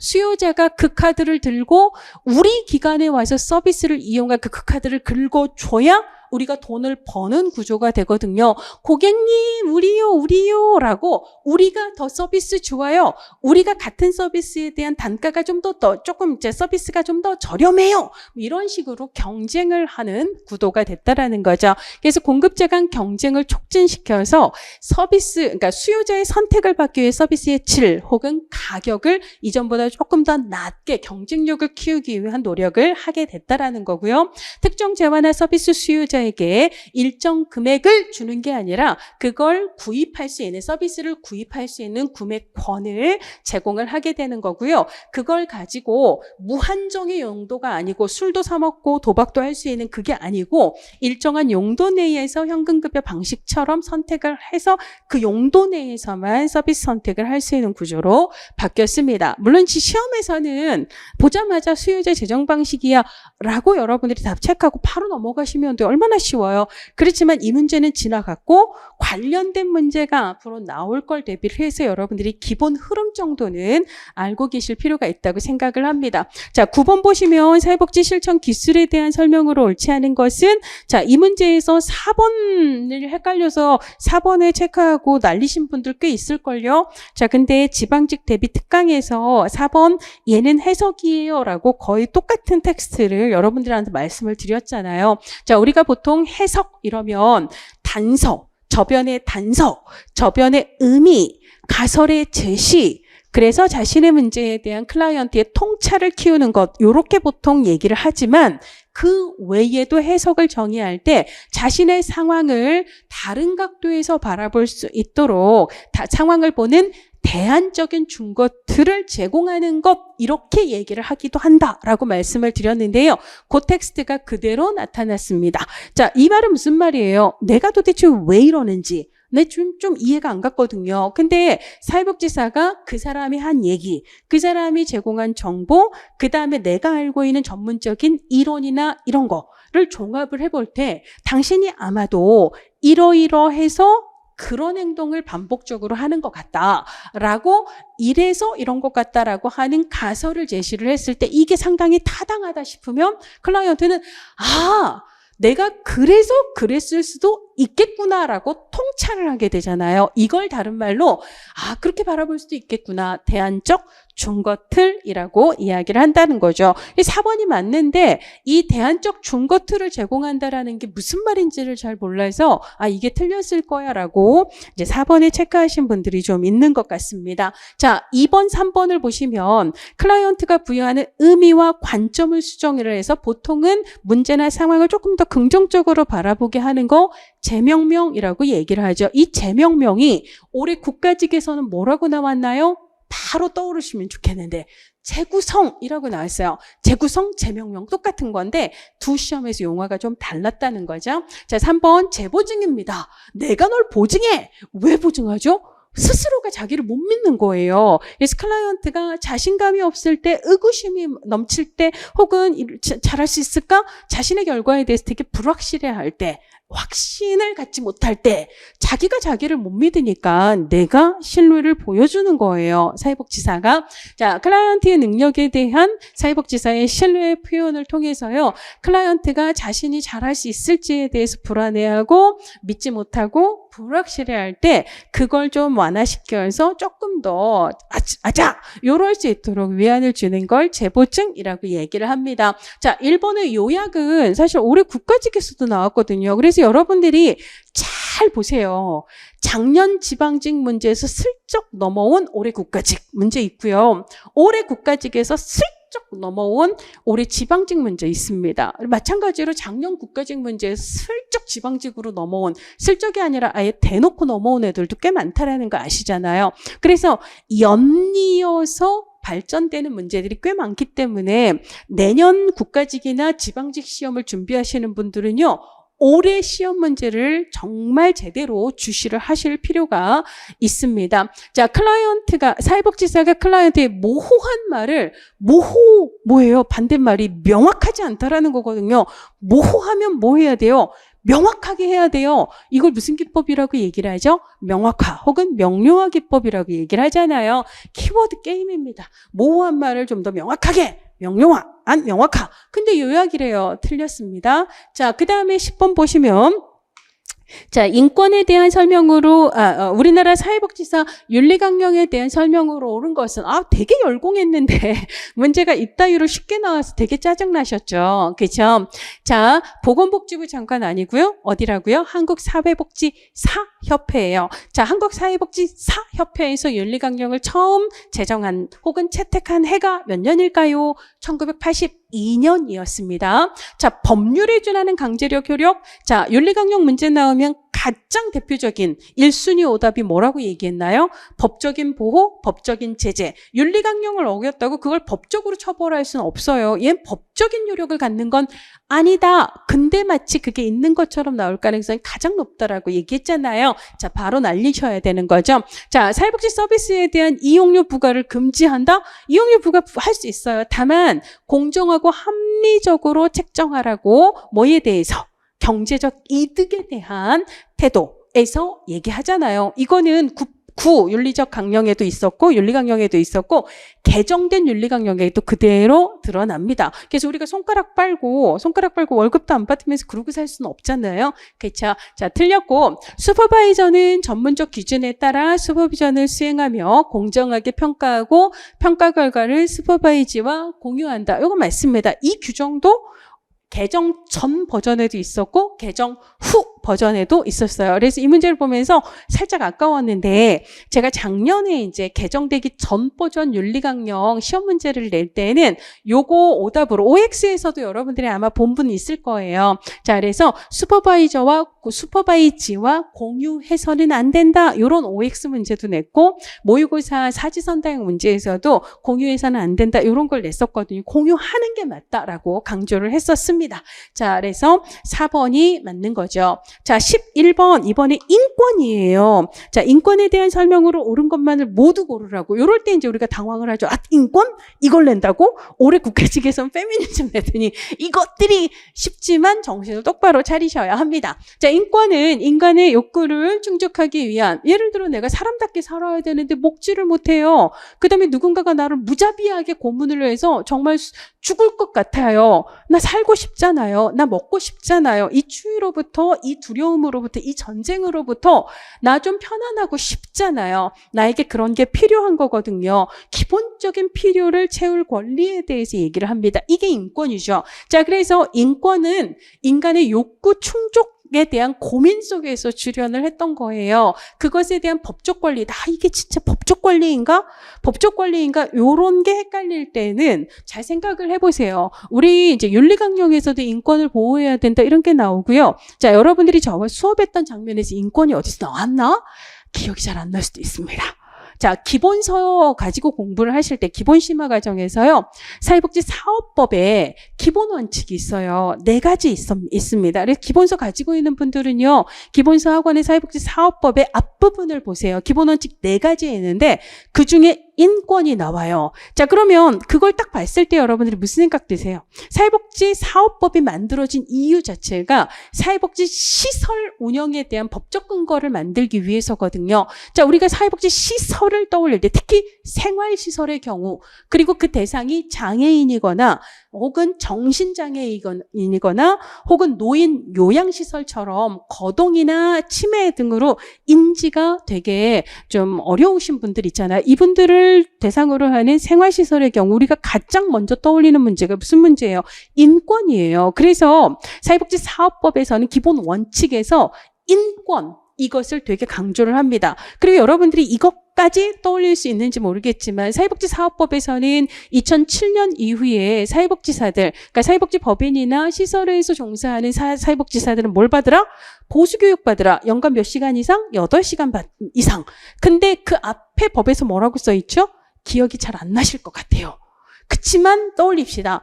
인권을 포함한이에요. 인권에 대한 내용을 꼭 1시간 이상은 포함을 시켜야 돼요. 인권을 포함한 교육을 해야 되는데 사실 대부분의 법에서 사회복지 관련된 법에서 종사자 교육에 대한 규정을 보면 인권에 대한 내용은 꼭 들어가야 한다라고 명시를 하고 있습니다. 자, 그래서 여러분들 장애인 파트에서는 특히나 인권이 중요하기 때문에 2014년에 발달 장애인 권리에 대한 법이 아예 별도로 만들어졌잖아요. 우리 인권위원회도 있잖아요.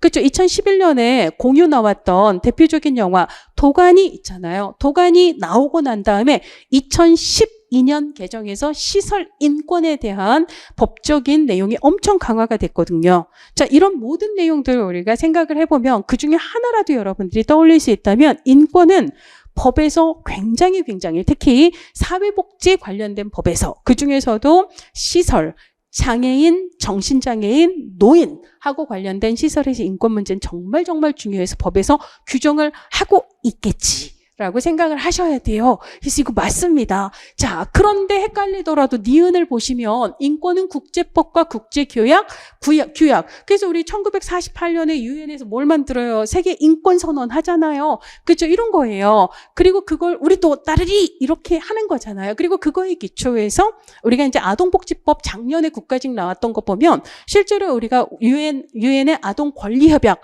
그거 비준해놓고 아동복지법에서 그에 따르는 국가와 지방자치단체의 책임을 다하리라고 법에도 명시를 하고 있잖아요. 그렇죠? 국내법, 국제법, 국제규약에서 명시를 하고 있습니다. 그러면 보세요. 여기에 법이 나왔잖아요. 이게 맞다면 얘도 당연히 맞겠죠. 그렇죠?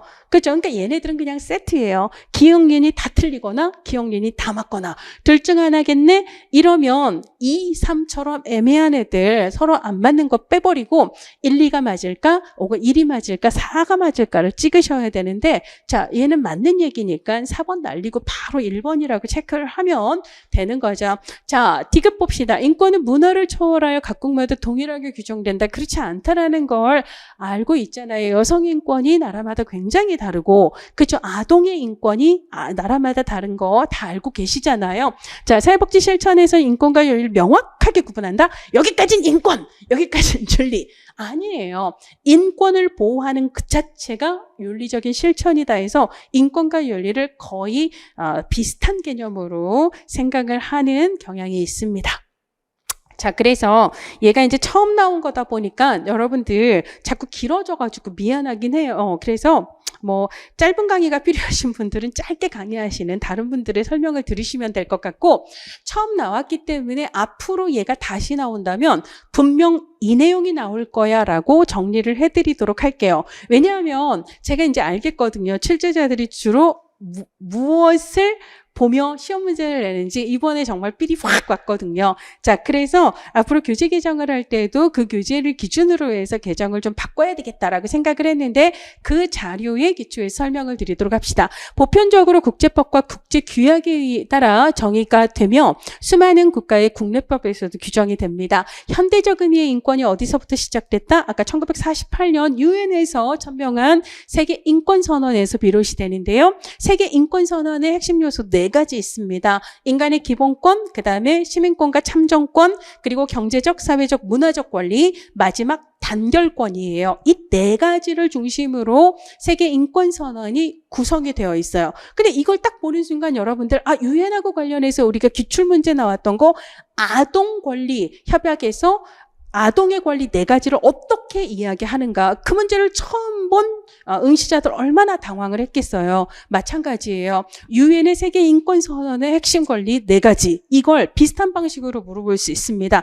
그래도 본 기억이라도 있어야 전의식이나 무의식 어딘가를 뒤져서라도 찾아낼 테니까 그렇게 한번 보세요. 자, 그 다음에 인권사상은 인간적 욕구를 충족하려는 노력에서 등장을 했고요. 인권은 인간의 욕구를 충족하기 위한 법적인 명령이라고 할 수 있습니다. 인권이 정의되는 구체적 표현은 다양하고 다양하고 문명권에 따라서 이제 국가의 문명 수준 뭐 이런 거 시대에 따라서 다르게 나타날 수 있습니다. 자, 사회복지 실천에서는 인권을 윤리와 유사하게 생각하면서 윤리적 실천으로 인권 개념을 대신했어요. 그래서 그 사람의 인권을 보호하는 것 자체가 윤리적 실천 이런 그 개념으로 접근을 했다라는 거죠.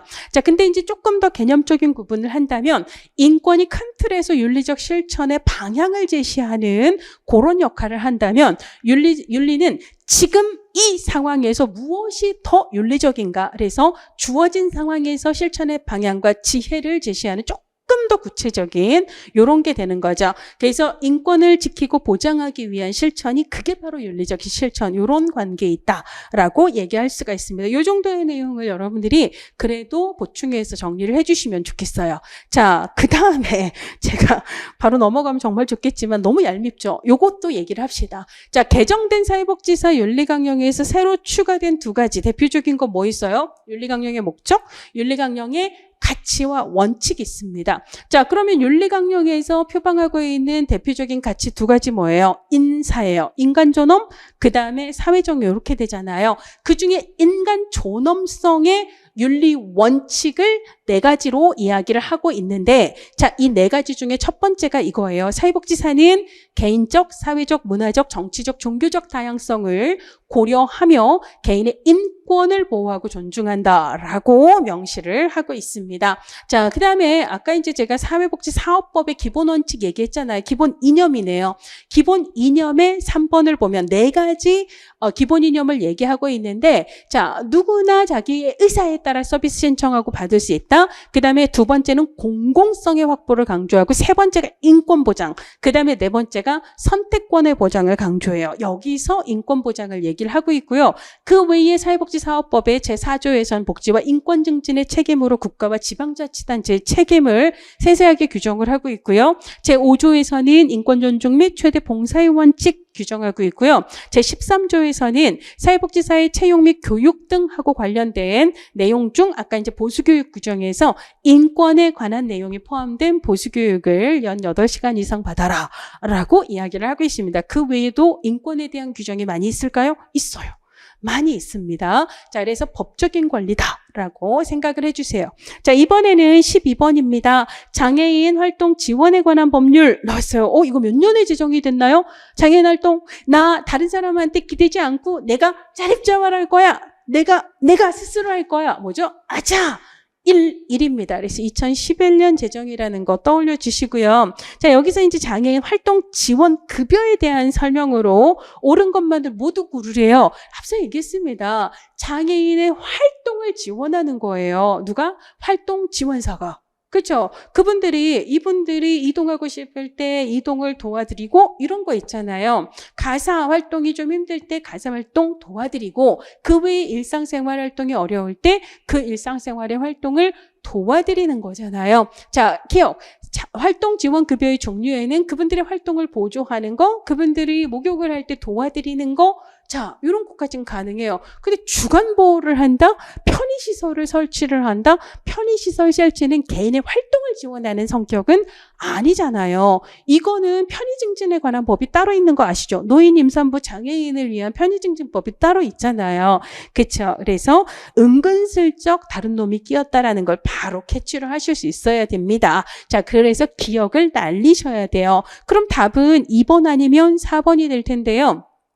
자, 니은 보시면, 자, 활동지원급여 중 활동보조에는 그분의 어떤 활동을 보조할 수 있어요? 그분의 신체활동 보조할 수 있을 겁니다. 그분의 가사활동 보조할 수 있을 겁니다. 그 다음에 그분의 이동을 보조할 수 있을 겁니다. 이거는 다 활동에 들어가는 내용들이고 충분히 납득 가능한 내용이잖아요. 니은 맞겠다. 자, 그 다음에 디귿. 활동지원급여에는 급여는 장애인이 지역사회 안에서 사회구성원으로 살아갈 수 있도록 제공하여야 된다. 너무 당연한 얘기거든요. 사실은 기억이 틀렸다라는 걸 알면 2번과 4번엔 니은이 공통이기 때문에 이 니은을 안 읽어도 상관없어요. 디귿이 맞으면 당연히 답은 디귿이 되기 때문에 사실 이 문제에서는 1번이 틀렸다라는 거 빨리 간파하고 바로 디귿으로 넘어가서 이건 너무 당연한 거 아니야? 답 4번. 이러면 끝나는 겁니다. 자, 그러면 장애인 활동 지원에 관한 법률을 우리가 줄여서 장애인 활동법이라고 얘기를 하는데요. 자, 그 법에서 관련된 규정을 한번 보고 넘어가도록 할게요. 장애인 활동법의 제16조 장애인 활동 지원급여의 종류에는요, 활동 보조가 있고, 그래서 활동 지원사가 수급자의 가정 등을 방문해서 신체 가사 이동 보조 등을 지원하는 것, 그 다음에 방문 목욕, 그 다음에 방문 간호, 혹은 그 밖에 야간 보호 등 이렇게 되어 있는데요. 자, 근데 이 얍삽한 출제자가 주간보호 이런 식으로 바꿔놓고 편의시설 이렇게 넣어놓고 오답을 만든 걸 볼 수가 있습니다. 자, 그 다음에 기본원칙 있어요. 제2조의 2, 기본원칙 2개를 얘기를 하고 있는데 그 중에 하나를 디귿에 집어넣었죠. 그래서 2개 다 한번 볼게요. 활동지원급여는 장애인의 심신상태, 생활환경 및 욕구 등을 종합적으로 고려하여 필요한 범위에서 적정하게 제공하여야 한다. 그 다음에 2번, 장애인이 지역사회 안에서 사회구성원으로 살아갈 수 있도록 제공하여야 한다. 라고 되어 있고 이게 디귿으로 나왔습니다. 근데 여러분들 혹시 이걸 보자마자 이거 어디서 본 적 있는데 이런 느낌이 드시는 분이 있으면 진짜 최고. 있어요 혹시? 눈에 보이지를 않아서. 자, 1번 거의 비슷한 얘기가 어느 법에 있죠? 노인 장기요양보험법에서 기본원칙 4가지. 노인 장기요양법에서 역대 가장 시험 문제 많이 나온 게 이 기본원칙 4가지거든요. 그 중에 하나가 노인과 가족의 노인의 심신상태, 그 다음에 생활환경, 그 다음에 노인과 그 가족의 욕구 등을 종합적으로 고려해서 필요한 범위에서 적정하게 제공해야 한다. 이게 노인 장기요양보험법의 기본원칙으로도 거의 똑같이 제시가 되어 있고 걔가 기출에 나왔었다라는 걸 어쩌면 몇 명은 기억을 하셨을 거라고 생각을 합니다. 자, 그래서 답은 4번이 되는 거고요. 자, 13번 보도록 하겠습니다. 의료급여 나왔어요. 그렇죠? 설마 의료급여가 나올까라고 생각을 했는데 나왔어요. 그렇죠? 그러니까 여러분들이 공공부조 5대법은 국기의 긴장 이렇게 외우라겠죠. 국기의 긴장, 빳빳한 국기를 생각하세요. 국민기초생활보장법, 기초연금법, 의료급여법, 긴급복지지원법, 마지막 장애인연금법.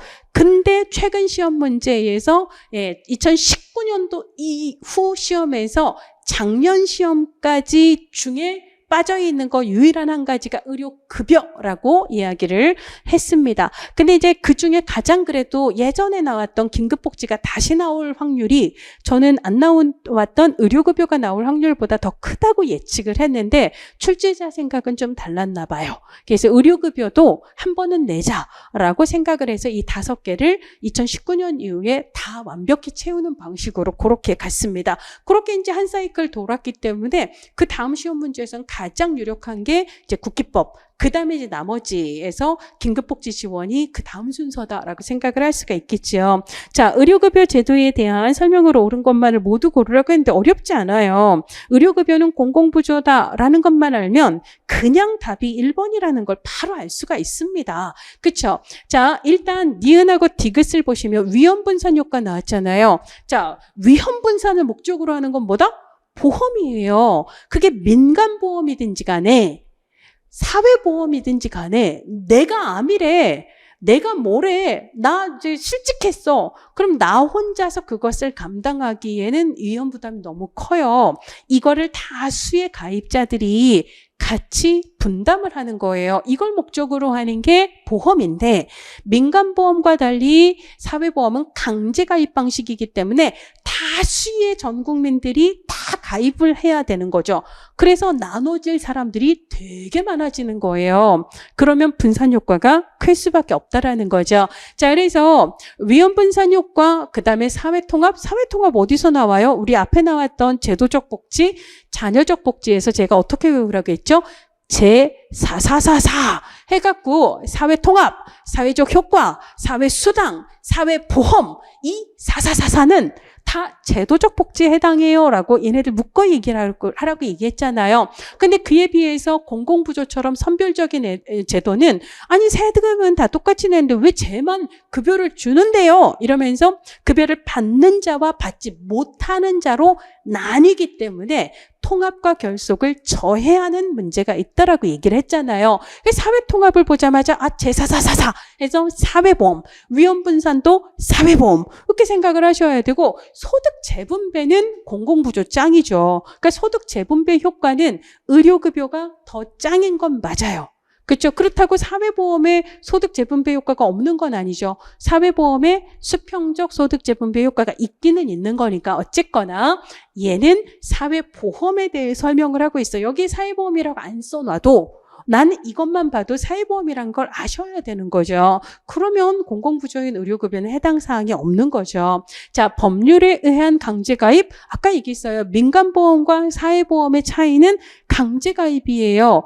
공공부조는 가입이라는 개념 자체가 없어요. 그렇잖아요? 자, 그리고 보험료를 내야 된다? 이것도 보험의 핵심이잖아요. 그래서 니은하고 디귿을 짜증이 날 정도로 너무 쉽게 나 사회보험이야, 공공부조 아니야 라고 얘기를 하고 있어요. 그럼 답은 1번이 기억이 뭔지 모르겠지만 기억은 무조건 답이 될 수밖에 없는 이런 되게 질이 낮은 수준의 문제를 냈거든요. 그렇죠? 여러분 이 문제 틀리시면 안 되는 거예요. 그렇죠? 자, 그러면 기억 봅시다. 입양특례법에 따라 국내에 입양된 18세 미만의 아동은 의료급여 수급권자가 맞다 틀리다? 맞아요. 그래서 이 부분이 저한테서 들은 기억이 없으시다고 착각을 하실까봐 보도록 하겠습니다. 기본서 학원 278페이지를 보시면 의료급여의 대상은 국기법의 의료급여만 있는 거 아니다라고 말씀을 드렸어요. 그래서 의료급여는 아직까지 1종, 2종이 있는데 국기법에 의한 의료급여 수급자는 1종과 2종 이렇게 구분이 되지만 나머지 법에 의거해서 의료급여 수급을 받는 분들이 있는데 그분들은 죄다 다 1종이다 라고 이야기를 했었고요. 굉장히 많은 법, 요 밑에도 있어요. 너무 길어서 제가 잘라버린 거거든요. 그 나머지 법에 의해서 의료급여 수급권을 받으시는 분들 중에 기억해야 될 대표적인 시험에 나올 수도 있을 것 같아서 얘는 기억해두자 해서 여기 제가 파란색 고딕 글자로 만들어놨잖아요. 뭐라고? 의료 입양 특례법에 따라 국내에 입양된 18세 미만의 아동은 뭐예요? 보호대상 아동이잖아요. 그 보호대상 아동은 국가가 의료적 보호해야 되거든요. 그래서 옛날에는 의료보호법이라고 얘기를 했던 거고 2001년도에 얘를 의료급여법으로 바꾸면서 의료급여 수급권자로 지정을 한 거잖아요. 그렇죠. 다른 건 몰라도 되지만 얘는 사회복지 쪽에서 나올 수 있다라고 이야기를 한 바가 있습니다. 그리고 이제 올해 그게 나온 거죠. 그래서 기억은 맞는 얘기가 되고요. 자, 그래서 쓱 지나가도 되지만 여러분들이 의료급여가 아무래도 역대 처음 나온 단독 문제이므로 수업에서 제가 했던 의료급여 관련된 얘기들 알뜰하게 모아서 다시 한번 정리를 해보도록 합시다. 여기서 얘기한 이 6개가 다 기억이 나면 제가 너무 해피할 것 같아요. 자, 일단 첫 번째 가장 중요한 거죠. 국기의 긴장 먼저 떠올려야 돼요. 이게 사실은 올해 시험의 핵심이었습니다. 의료급여는 공공부조지만 알아도 됐던 거니까 얘는 공공부조입니다. 자, 그 다음에 의료급여법 있잖아요. 자, 의료급여법은 원래는 77년 의료보호법이 2001년도 의료급여법으로 바뀐 거다라고 얘기를 했습니다. 그래서 제가 파랑새의 남매 주인공 이름이 뭐죠? 치르치르 미치르 하면서 치르치르, 칠치르 얘기했던 거 기억나세요? 우리나라 역사에서 1977년 나오면 77 나오면 의료가 중요해요. 왜? 77년에는 우리나라에 처음으로 강제가입식의 의료보험이 처음으로 시행된 해가 77년이고 그 다음에 의료급여법의 전신인 의료보호법이 제정이 됐던 해도 77년이기 때문에 우리나라 역사에서 77 사회복지하고 관련해서는 의료보호법 만들어지고 의료보험이 사회보험으로 처음 시행이 되고 얼마나 중요해요? 자, 그래서 그거 떠올리시면 좋겠고 그 다음에 이제 2001년은 어떻게 외우라고 얘기했어요?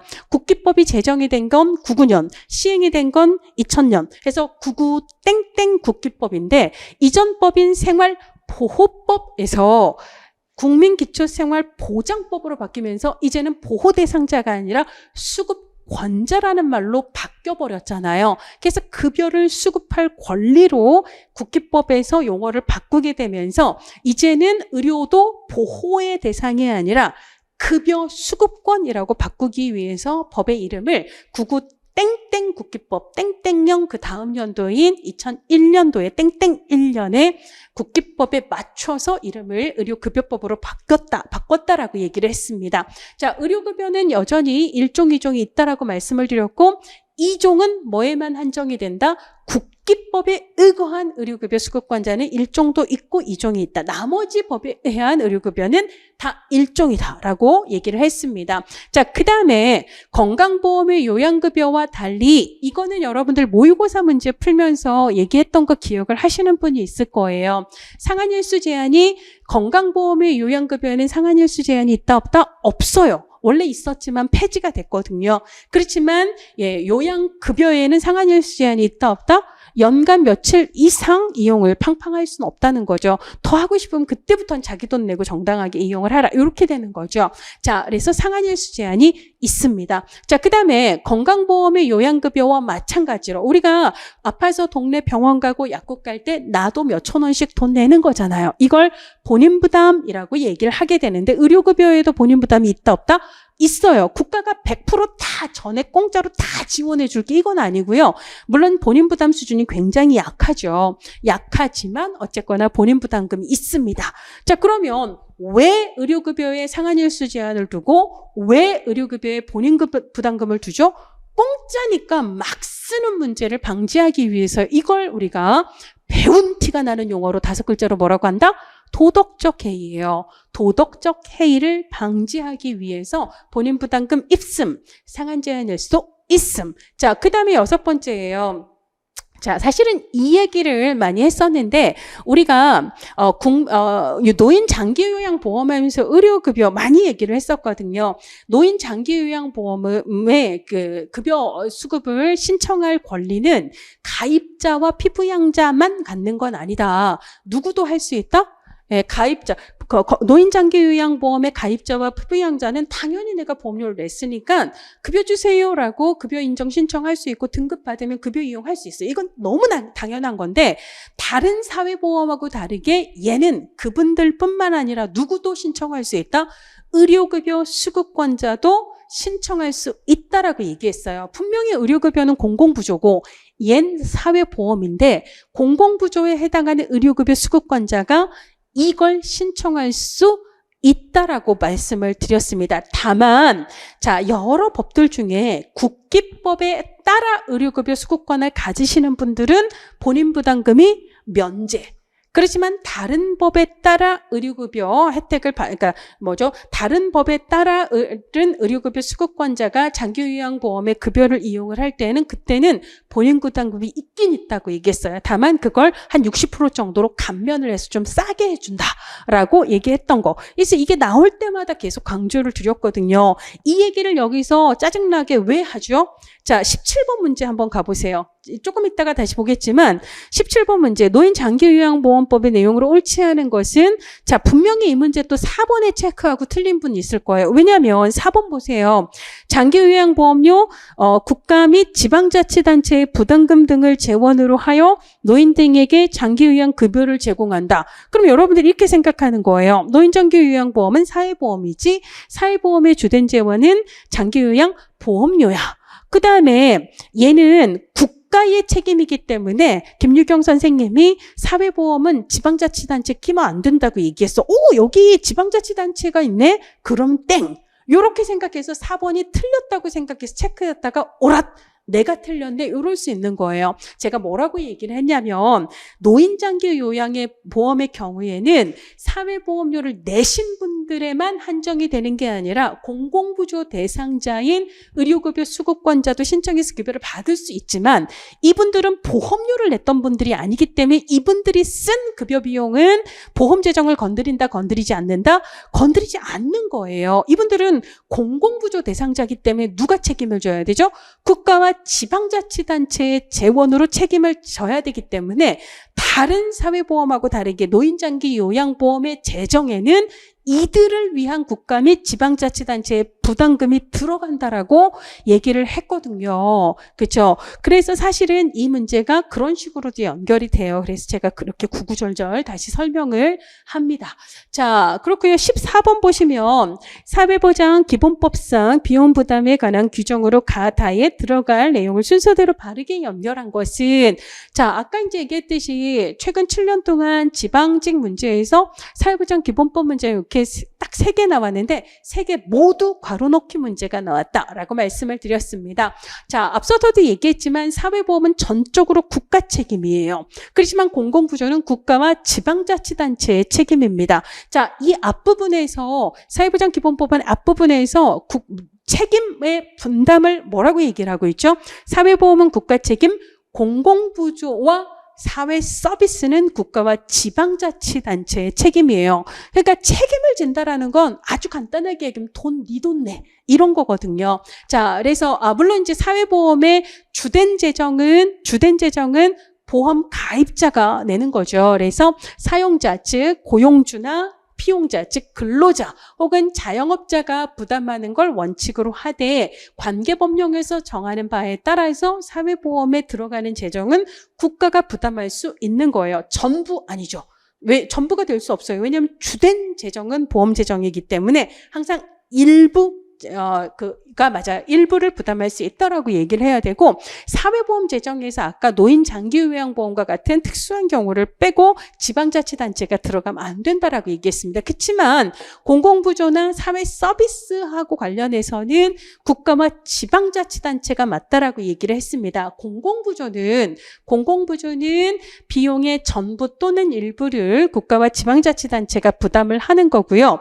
자, 그다음에 부담 능력이 없는, 그러니까 이제 일정 소득 수준 이하의 국민에 대한 사회 서비스 같은 경우는 국가가 이분이 저소득층일 때는 되게 저소득층이면 전부 부담을 해주고, 국가나 지방자치단체가 뭐 그래도 그분들보다는 조금 살만하다 싶으면 일부 지원을 해주고 이럴 수 있거든요. 근데 그와 달리 부담 능력이 있는, 즉 자기 돈이 많은 사람이 사회 서비스 이용을 할 때 일단 이용은 할 수 있어요. 근데 너 돈 많잖아. 그럴 때는 국가와 지방자치단체가 굳이 그 사람한테 공짜로, 즉 100% 전액을 다 보조하지는 않죠. 자, 그래서 비용은 그 수익자가 부담하는 걸 원칙으로 하되 관계법령에 정하는 바에 따라 이것도 사회 서비스이기 때문에 당연히 국가와 지방자치단체가 그 비용의 전부 또는 일부 이러면 안 돼요.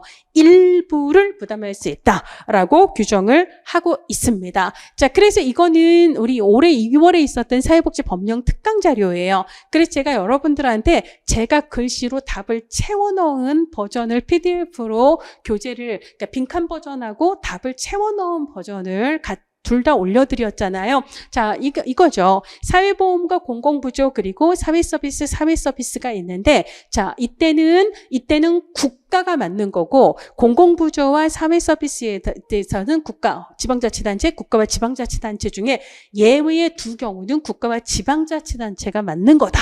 그 다음에 그 앞에 있는 전부, 일부 혹은 전부 또는 일부, 이 부분도 여러분들이 민감한 출제자의 경우에는 뭐가 맞고 틀리는지를 물어볼 수 있다라고 체크를 했던 걸 아마 이제 기억을 하실 겁니다. 그래서 이거는 국가, 그리고 나머지는 국가와 지방자치단체 이렇게 답을 찾으시면 되는 거고요.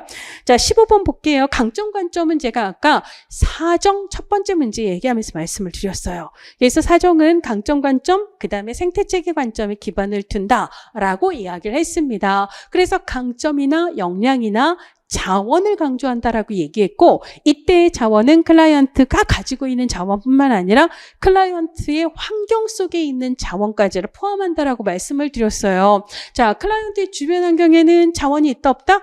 자원이 있어요. 그걸 발견해서 활용을 하는 거거든요. 클라이언트 주변 환경에는 활용 가능한 자원이 매우 풍부하다. 그거 한번 찾아볼까요? 이렇게 이야기를 합니다. 그래서 2번이 틀렸습니다. 자, 나머지는 넘어갈게요. 자, 16번. 이번에는 소득보장 프로그램이에요. 최근에 우리 출제자들이 소득보장 혹은 사회보장 쪽에서 굉장히 좋아하는 게 이런 문제입니다. 그래서 매번 이제 이런 문제가 한 문제씩은 나온다라고 생각을 하세요. 아동수당은 최근에 나왔던 거 기억나시죠? 똑같은 거 나왔거든요. 자, 아동수당은 사회수당이다. 그러니까 보험료가 아니라 세금을 씁니다. 보험료를 안 내도 돼요. 이걸 무기여 혹은 비기여라고 얘기를 하죠. 사회수당은 자산조사 필요 없어요. 자산조사 필요한 건 공공부조밖에 없거든요. 그러니까 얘는 비기여 비자산조사라고 얘기를 해야 맞는 거고요. 기초연금과 장애인연금은 둘 다 공공부조, 국기에 긴장해서 기장이 공공부조잖아요. 공공부조는 이것도 역시 세금 씁니다. 보험료 내는 건 사회보험밖에 없으니까. 그러니까 둘 다 비기여라고 얘기를 해야 되는 거고요. 그러니까 이거 틀렸죠. 그 다음에 둘 다 공공부조이기 때문에 둘 다 자산조사가 필요해요. 그러니까 얘는 비기여 자산조사라고 얘기를 해야 되는 거죠. 4번 장애인연금은 비기여 방식은 맞는데 자, 얘는 사회보험이 아니라 공공부조라고 바꾸셔야 되는 거죠. 자, 그래서 맞는 건 3번이 됩니다. 공공부조는 사회보험보다 재분배 기능이 높다. 여러 번 해서 아시죠? 자, 일단 재분배 기능이 높다 하면 두 가지를 떠올려야 돼요. 공공부조 짱! 그렇죠? 공공부조가 사회보험이나 사회수당보다 소득재분배 효과 완전 짱이다라고 얘기했고요. 이걸 달리 표현하면 선별주의가 보편주의보다 소득재분배 효과 완전 짱! 요렇게 알아두라고 말씀을 드렸습니다. 자, 이번에는 17번입니다. 노인장기요양보험법의 내용으로 옳지 않은 것은 1번 장기요양보험과 국민건강보험은 가입자도 같고 보험자도 같다라고 말씀을 드렸어요. 그래서 둘 다 보험자는 국민건강보험공단으로 갔고요. 그 다음에 건강보험 가입자는 당연히 노인장기요양보험 가입자와 같아진다라고 말씀을 드렸어요. 그래서 1번 맞습니다. 이거 너무 쉽죠. 장기요양급여는 뭐뭐가 있어요. 재가급여, 시설급여. 둘 다 현금급여거든요. 근데 내가 특별한 사정으로 재가나 시설급여 이용을 하기가 어려운 경우가 있어요. 그럴 때는 현물급여가 아니라 특별히 현금 드려요. 이걸 뭐라고 부른다?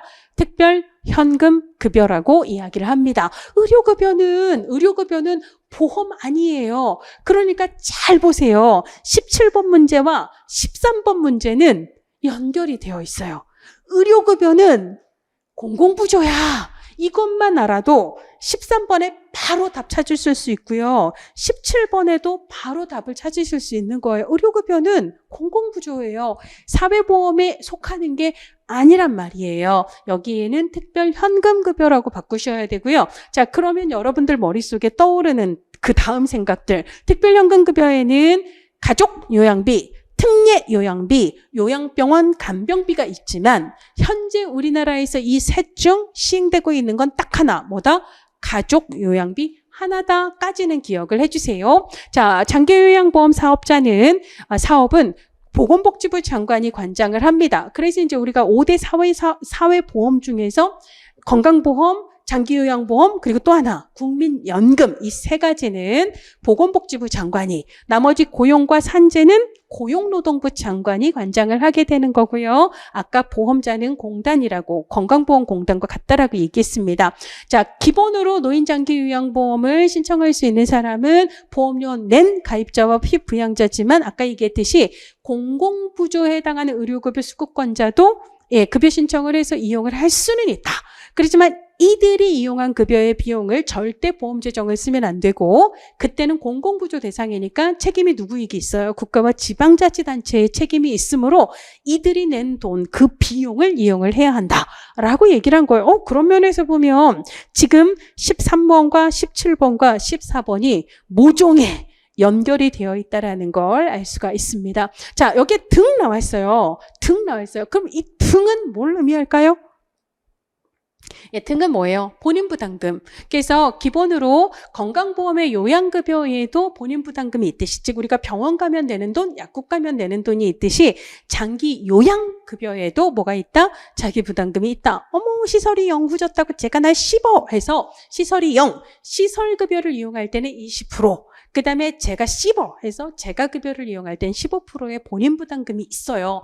그러니까 크게 장기요양급여의 비용을 구성하는 건 보험료, 국가와 지방자치단체의 부담금, 그리고 본인 부담. 이렇게 생각을 할 수가 있을 겁니다. 자, 그래서 2번이 틀렸고요. 자, 18번 보도록 하겠습니다. 사례관리에 대한 설명을 옳지 않은 것은 사정의 영역에는 욕구, 자원, 장애물. 장애물은 일종의 환경상의 문제, 뭐 혹은 자기 자신의 문제 이런 거에 속할 거고요. 사람이 뭘 필요로 하는지, 그 다음에 어떤 자원이 있는지 사정은 다 한다라고 얘기를 했습니다. 자, 2번 예기치 않은 과정에서 다양한 이유로 종결이 될 수가 있어요. 그래서 우리가 종결 시에는 성공을 했든 성공하지 않았든지 간에 혹은 뭐 부득이한 사유로 인해서 중간에 어쩔 수 없이 종결을 하게 되든지 간에 뭐가 중요하다? 정서적인 걸 다루는 게 굉장히 중요하다라고 말씀을 드렸어요. 자, 3번 사례관리 적격 여부를 확인하여 기관의 클라이언트로 확정하는 과정은 사정 단계이다. 이거는 사실 사례관리가 아니라 사회복지 실천 과정의 단계별 사회복지사 과업 요거하고 연결이 되죠. 우리가 사회복지 실천의 과정은 앞서도 얘기했습니다. 접수하고 자료를 수집한 다음에 사정을 하고 계획을 한 다음에 개입을 하고 어쩌고 저쩌고 이렇게 얘기했잖아요. 그중에 접수 단계의 과업은 뭐예요? 클라이언트가 일단 날 찾아왔어요. 그러면 어떤 욕구로 오셨는지 어떤 문제로 오셨는지를 확인을 하는 거예요. 욕구와 문제를 확인을 하는 거고 우리 기관은 어떤 기관이고 어떤 서비스를 제공하는지 우리 기관에 대해서 소개를 합니다. 그리고 이 두 개가 잘 맞는지 틀리는지 이것을 사례가 우리 기관에 적합한지 아닌지 이걸 적격 여부를 판단한다. 만약에 우리 기관이 아니다 싶으면 뭘 해야 돼요? 적절한 기관으로 의뢰를 해야 되는 거고 우리 기관 잘 찾아오셨어요. 오케이 하면 그때는 뭘 해야 되죠? 일단 초기 라포 관계, 신뢰관계, 친화관계, 전문적인 신뢰관계를 형성을 하고 그 다음에 초기에 이 사람이 느낄 수 있는 양가 감정이라든지 저항감이라든지 이런 거를 수용해서 최대한 해소를 시키고 그걸 바탕으로 해서 으쌰으쌰 동기부여를 하자라고 얘기를 하는 게 접수 단계인데요. 지금 이 얘기는 이거잖아요. 사례가 우리 기관에 적격한지 이런 걸 따진다는 거니까 얘는 사정 단계가 아니라 인테이크 즉 접수 단계라고 얘기를 해야 맞습니다. 이건 뭐 많이 나온 거라서 사례 관리자는 사례 관리하면서 직접 개입도 하지만 간접 개입도 합니다. 자, 이번에는요, 19번이에요. 정신건강 증진 및 정신질환자 복지 서비스 지원에 관한 법률, 이런 거 나오면 습관적으로 원래 95년에 정신보건법이었는데 이걸로 바뀐 게 몇 년? 정신이 88 해야 돼요. 8 더하기 8은 몇이죠? 16이에요. 2016년도에 정신보건법이 이 법으로 바뀌었다. 연도 기억을 해주시고요. 자, 그 다음에 얘는 법에 대한 이야기인 것 같지만 실제로는 시설 문제예요. 그래서 이 문제의 핵심은 정신건강 증진 시설의 종류뿐만 아니라 각각의 기능을 구별할 수 있는지가 핵심입니다. 자, 일단 얘는 올해 국가직에서도 비슷하게 나왔기 때문에 이걸 헷갈리고 있으면 안 되는 거예요. 자, 정신건강증진시설엔 3가지가 속해요. 정신의료기관, 이건 병원이나 정신과를 얘기하기 때문에 얘는 시설이라고 얘기하지 않아요. 정신의료기관. 그 다음에 시설이 2개가 있는데 요양 있어요. 제가 사회복지 시설 얘기하면서 생활시설, 이용시설 얘기할 때 시설 명칭에 요양 들어가면 무조건 걔는 무슨 시설이다? 생활시설이다 라고 얘기했어요. 어디에 요양이 들어가요? 예, 노인 요양시설이 있어요. 거기 있는 노인 요양시설, 노인 요양, 공동생활과정 이런 게 있는 거죠. 노인 요양 있고 정신 요양 있고 노숙인 요양 있잖아요. 이 요양은 무조건 생활시설. 거기 가서 생활한다라는 거거든요. 자, 그러면 모든 정신장애인들이 다 시설 가서 생활하는 거 아니에요. 자, 정신재활시설 옛날에는 뭐라고 불렀죠? 사회 복귀시설이에요. 내가 정상적으로 사회에서 잘 살아갈 수 있도록 트랜지션, 이 전환 과정을 도와주는 성격의 시설을 이걸 지금은 정신재활시설이라고 부르거든요. 자, 어쨌거나 이 3인방이 있다라는 건 올해 국가직 시험을 여러분들이 잘 체크해서 공부를 하셨다면 당연히 알 거예요. 그럼 여기서 봅시다.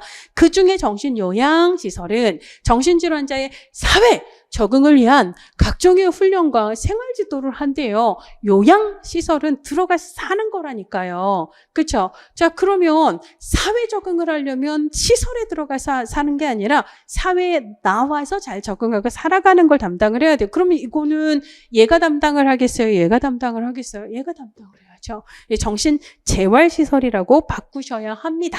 자, 이런 식으로 작년에는 우리가 청소년 치료재활센터의 기능을 정확하게 구별하는 문제가 나왔거든요. 올해는 여기서는 정신재활시설과 정신요양시설의 기능 차이를 구별할 수 있는지 이런 식으로 치고 들어오는 거예요. 그러니까 지금까지는 우리가 단순 암기식으로 얘는 이거, 얘는 이거 이런 식으로 그룹핑만 해도 풀 수 있는 문제가 나왔지만 아시잖아요. 작년부터는 그렇지 않다. 그게 뭘 하는 기관인지는 눈치껏 찾을 수 있는 수준으로 공부를 할 필요가 있겠구나. 왜 출제위원들이 시설 문제 워낙 좋아하기 때문에. 그렇죠? 2번, 4번은 당연한 얘기예요. 이렇게 넘어가시고 그다음에 이제 중독관리 통합지원센터 설치 운영할 수 있다. 이것도 맞습니다.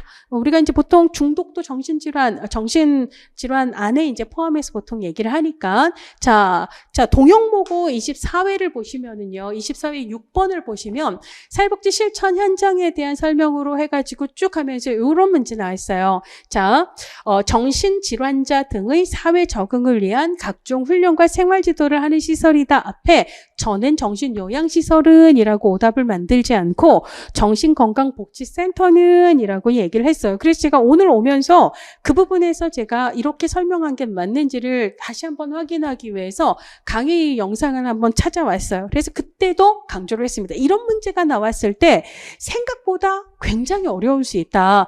그래서 요양과 재활의 차이를 얘기하면서 키워드 이거 여기 보이시나요? 줄 쳐놓은 거 사회 적응을 위한 이거 요양 아니다라고 강조를 했어요. 그리고 나오면 이거 은근히 되게 헷갈린다라고 얘기했어요. 바로 나오잖아요. 그죠? 이게 지방직 대비 강의에서 동영모고에서 얘기를 했던 내용입니다. 근데 올해 체감난도, 문항별 체감난도 순위에서 가장 높은 게 이거였어요. 그렇죠? 그래서 조금 아쉽다는 생각이 들었습니다. 자, 마지막 문제예요. 청소년복지지원법상 청소년복지지원법 몇 년? 청소년은 2004년 제정이라는 거 기억나시죠? 청소년복지시설에 대한 설명으로 옳은 것만을 모두 고르면 자, 이 문제도 보시면 작년 문제를 보세요. 작년 문제. 이거 이제 필다나 249쪽에서 청소년 복지시설 이 4개. 얘네들은 다 생활시설이라고 말씀을 드렸고, 그 다음에 얘는 대상의 차이를 중심으로 기억을 하라. 가출 청소년이라고 불렀다가 지금은 가정 밖 청소년이라고 얘기하죠. 가정 밖 청소년 나오면 쉼터. 그 다음에 행동이나 학습이나 정서나 행동상의 장애, 즉 문제를 갖고 있는 친구들은 치료.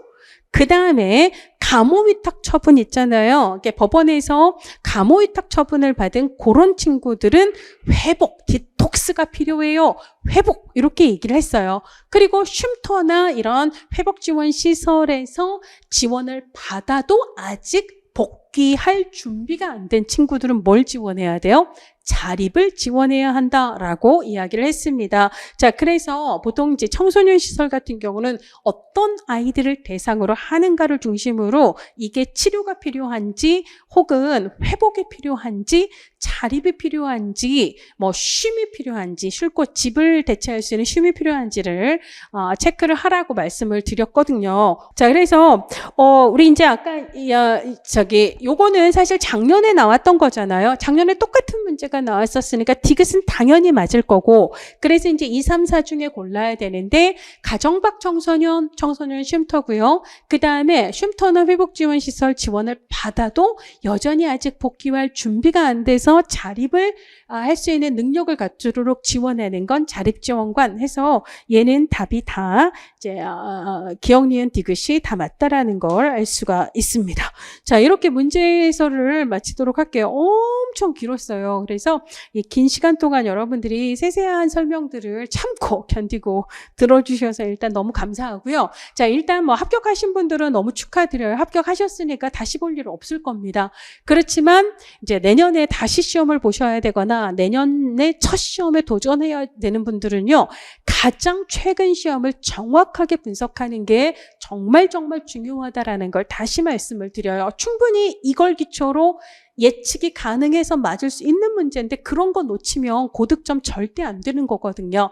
자, 그래서 오늘 이제 같이 설명했던 부분들 여러분들 잘 체크를 해서 나왔던 부분뿐만 아니라 이런 부분이 나올 수도 있겠구나라고 내가 잘 정리 안 됐던 부분들 다시 정리를 하시면서 완벽하게 마스터를 하시기를 바랍니다. 언제나 여러분들이 원하는 그 결과에 이를 때까지 저도 최선을 다할 테니까 여러분들도 같이 최선을 다하면서 원하는 목표를 같이 만들어 갑시다. 수고하셨습니다.